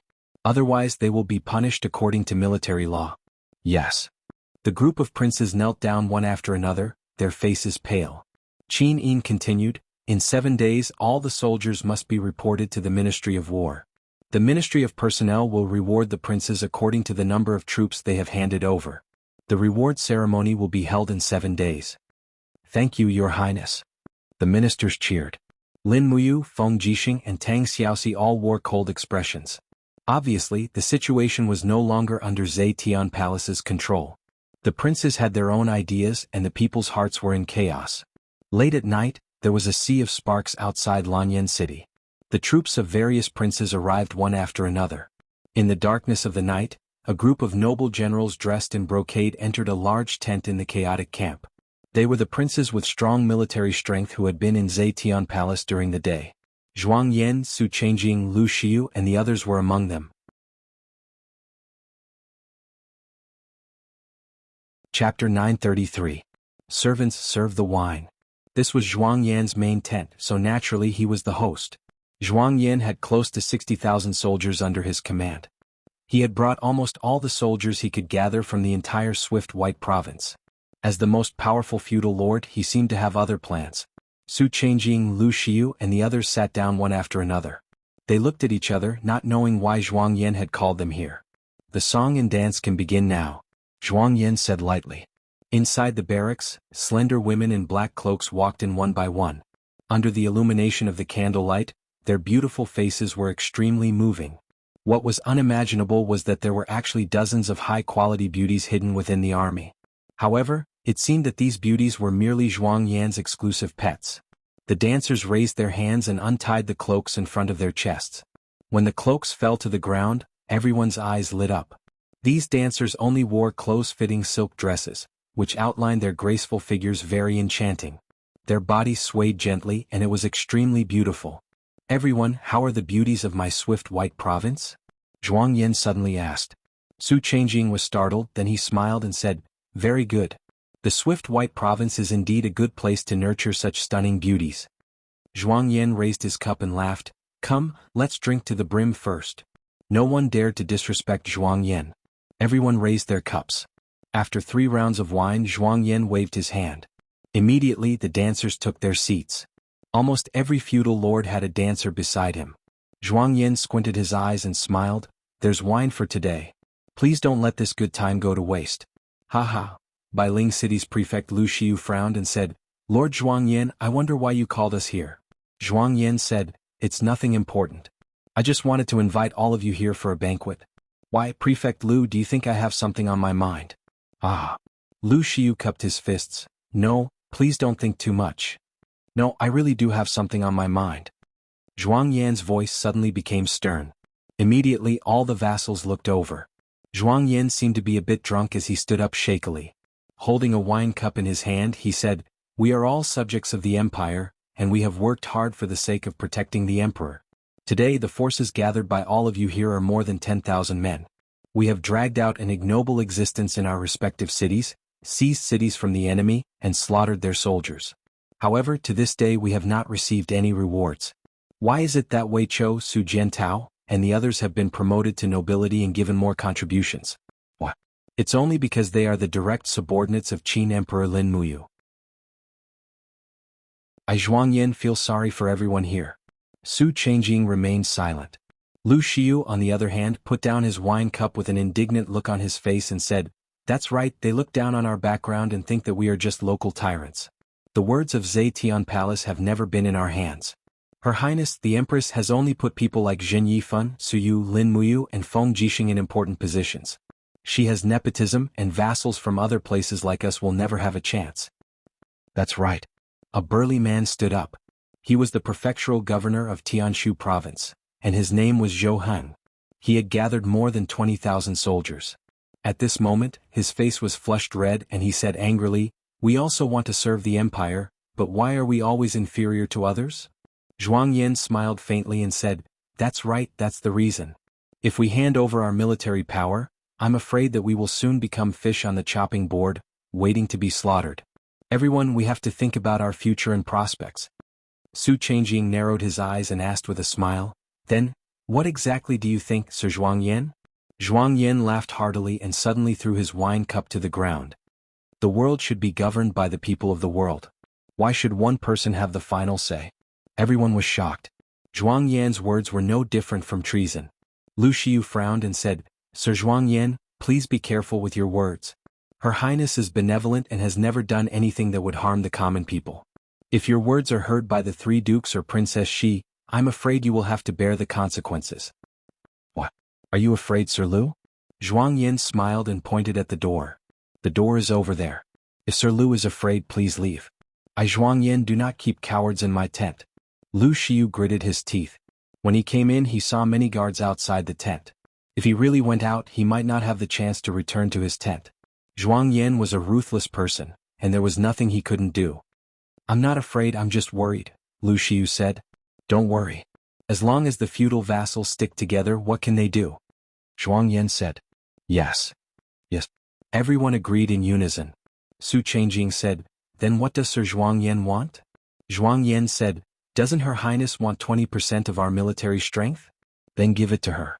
After everyone returns to the camp, pick out the old, weak and sick in the army and hand them over to the Ministry of War. These old and weak people were originally used to make up the numbers, so it doesn't matter if we give it to them. In addition, please gather your encampments and surround the Swift White Province's feudal army. Don't let them break through one by one. Yes, that makes sense. Zhuang Yin squinted his eyes and said, in addition, we have to submit a joint memorial. Oh, what memorial? Su Changjing was stunned. Power reduction. For the stability of the people of the empire, power must be reduced. Whose power is reduced? The 3 dukes, 4 dukes and 5 marquises. Everyone fell silent. The 3 dukes, 4 dukes and 5 marquises were all important officials of the empire. Other than Yao Yuan, the Marquis of the Tranquil Sea, and Luo Xin, the Duke of the North, the rest had made great contributions to the empire. It wouldn't be easy to reduce their power. Zhuang Yin seemed to have seen through everyone's doubts. He smiled and said, I know that everyone thinks this is difficult, but it's actually not that difficult. We only need to submit a request. The decision can only be made by Her Highness. All we need to do is to put on a show. Only by reducing the power of the 3 dukes will we have a chance, right? Yes. Everyone nodded in unison. Lu Xiu frowned and said, if we were to submit a memorial like this, I'm afraid it would be no different from a rebellion. After all, Her Highness the Empress is a God-state cultivator. In addition to Lin Muyu, Feng Jixing, and the others, how are we mortals going to face their might? Therefore, we need someone who can make Her Highness fear and control Lin Muyu and Feng Jixing at the same time, Zhou Heng said with a smile. Oh. Zhuang Yin was stunned. There is such a person in this world? Who is Lord Zhou Heng? If I can invite this person, he will definitely be able to turn the situation around. Who is it? Qing, allow me to keep you in suspense. Aha, just wait and see. Zhou Heng said proudly, my Heaven's Pivot province is rich in resources and has many hidden dragons and crouching tigers. It will definitely broaden your horizons. 7 days later, at the barracks of the Ministry of War. Early in the morning, a group of cavalrymen flew into the barracks. It was Lin Muyu and Feng Jixing. They had brought a group of guards to select new soldiers. This was a promise that Qin Yin had made to them. She had allowed the Longdan army camp and the Imperial army to have priority in recruiting new soldiers. The vassals outside the city had contributed 20% of their troops, which was a total of 130,000 soldiers. It should be enough. However, when Lin Muyu and Feng Jixing entered the drill ground, their faces turned ashen. The drill ground was densely packed with new soldiers, but their clothes were disheveled. Almost all of them were veterans and many of them were crippled. They couldn't even lift a spear. What's going on? Wei Chou frowned. Their average age is enough to be my father's. Feng Jixing sneered. I knew it. These vassals won't be so kind as to hand over their elite troops. They're just putting up a front. We should have killed them back at Zetian Palace. If you kill them, Xiao Yin will have a hard time as the empress. Lin Muyu curled her lips. Then what do you think we should do? Feng Jixing was getting impatient.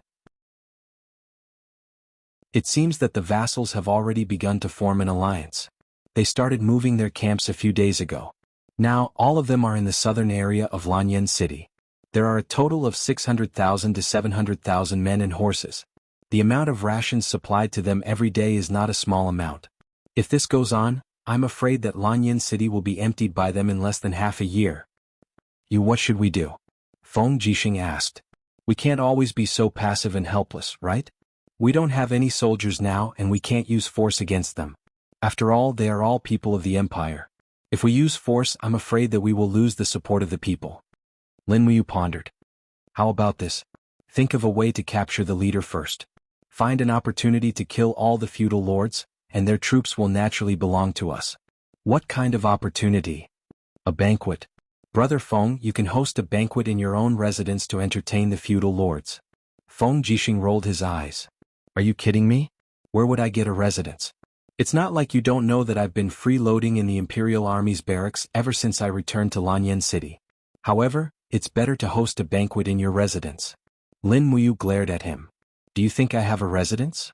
Have you forgotten that I've been freeloading at Xiao Yin's place for 7 or 8 days? Then what should we do?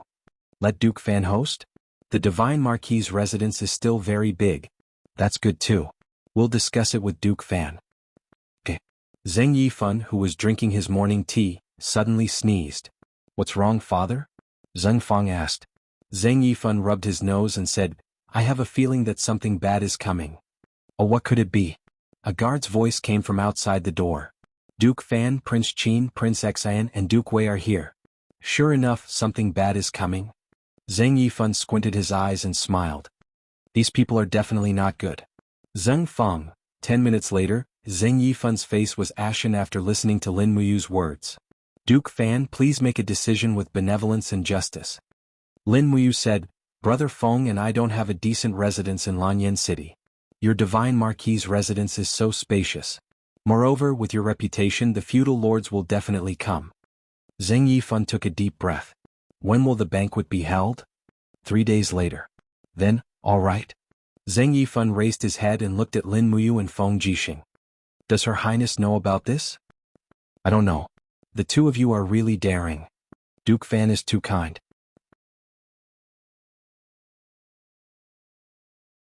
Chapter 934.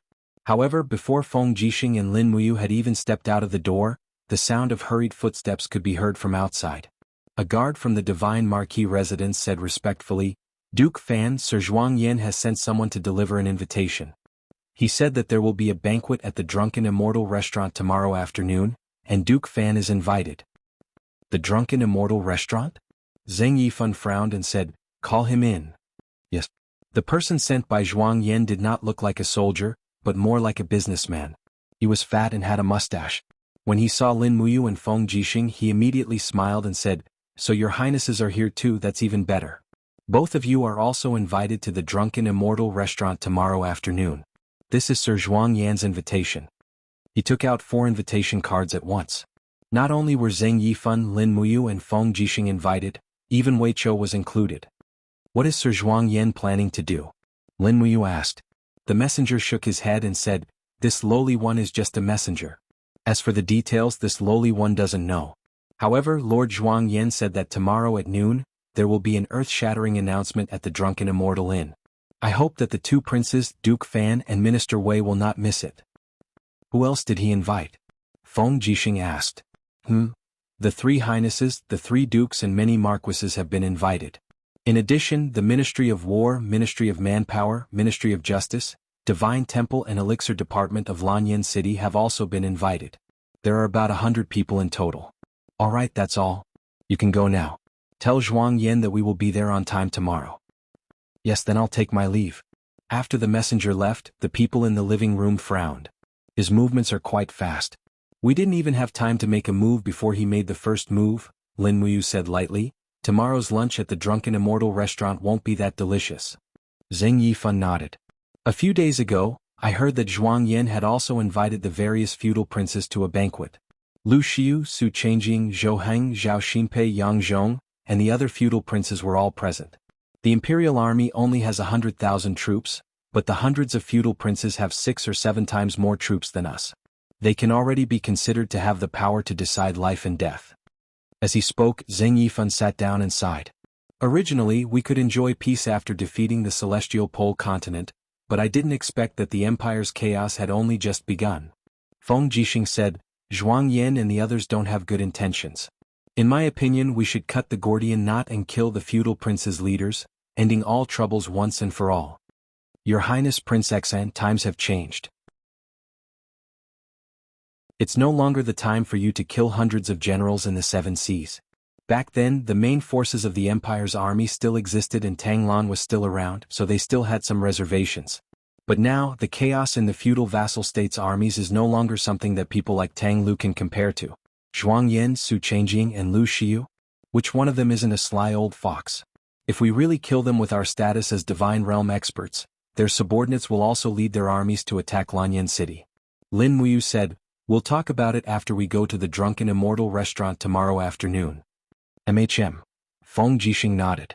Lin Muyu then looked at Wei Chou and said, "Deploy 2,000 people from the Longdan army camp to guard the surroundings of the Drunken Immortal restaurant. If anything really goes wrong, we'd rather kill the innocent than let them off. Don't leave any feudal princes alive." Wei Chou cupped his fist. "Yes, I understand." Feng Jixing muttered, "This matter? Should we tell Her Highness Yin and Princess Shi?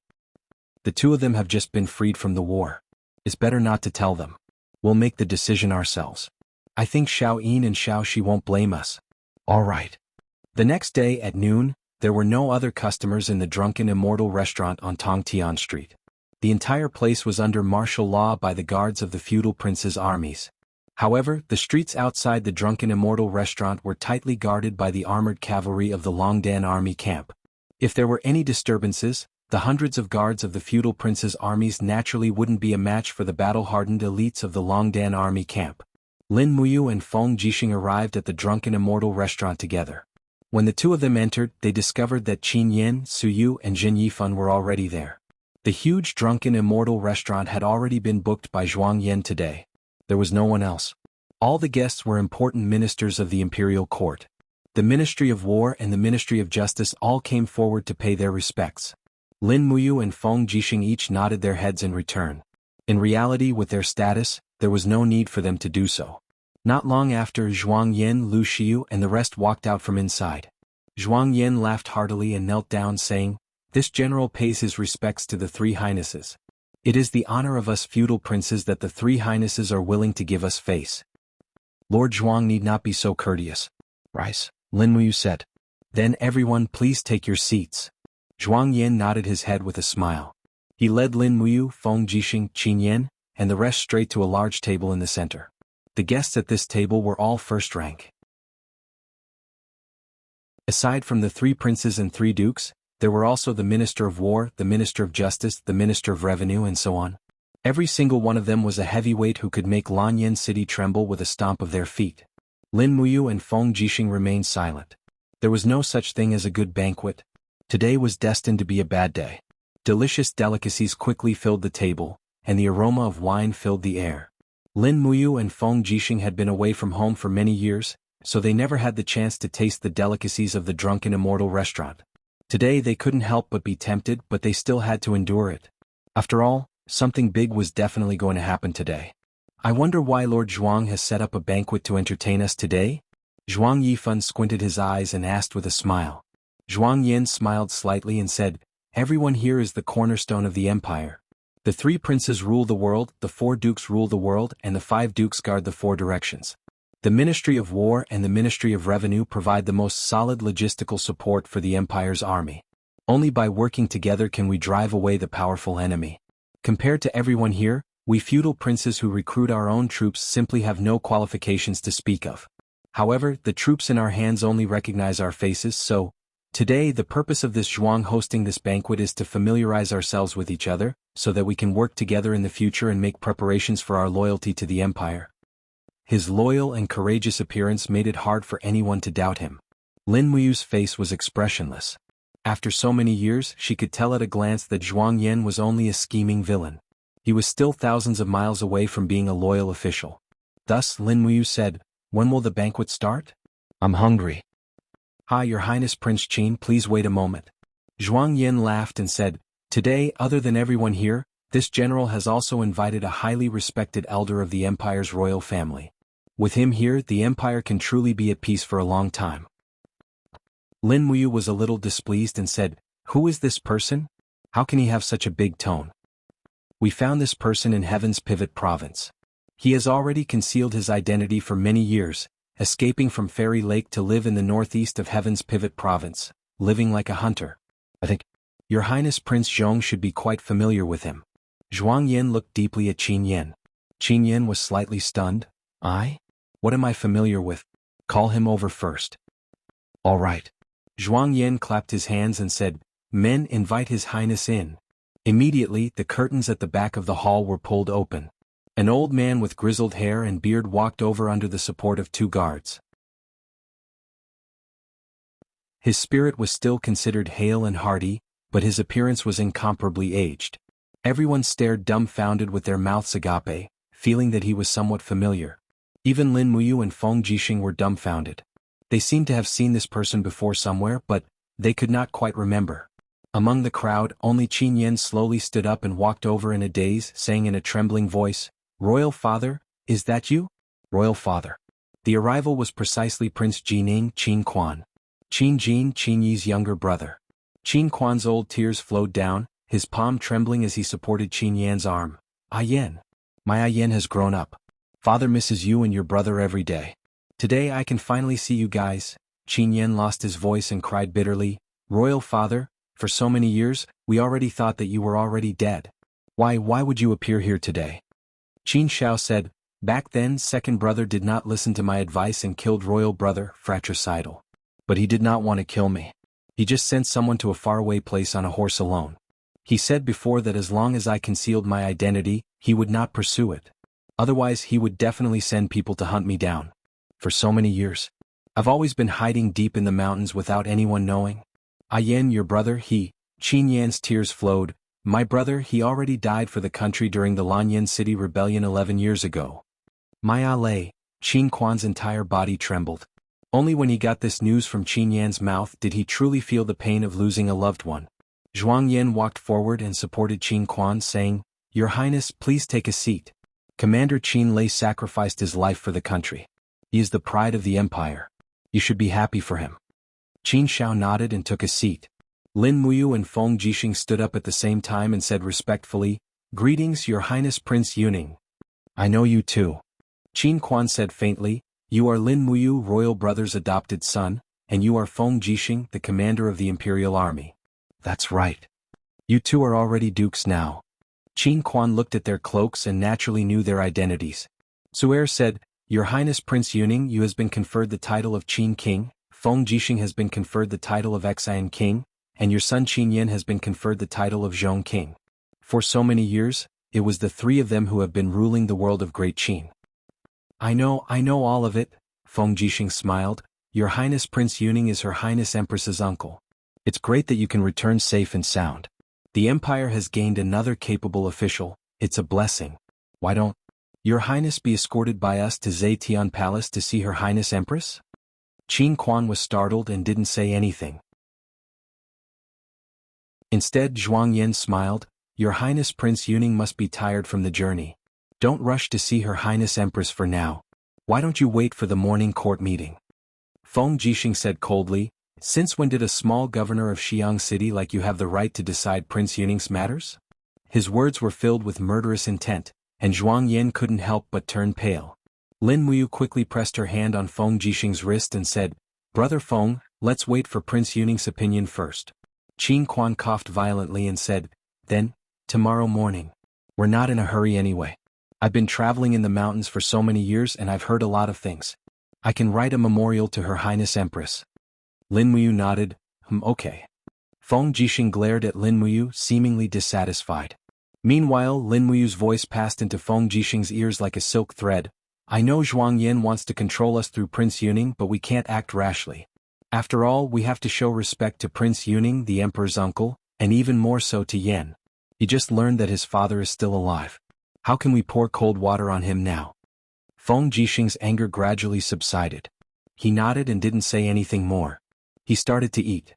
You're tuning in to the Han Li's Wuxia Chronicles YouTube channel. We're so grateful for your support, and don't forget to subscribe to join us on this incredible journey through captivating stories. Your generosity through donations truly makes a world of difference, as it's the primary source of revenue that allows me to expand and enhance this channel for you. Thank you from the bottom of my heart for being a part of this adventure.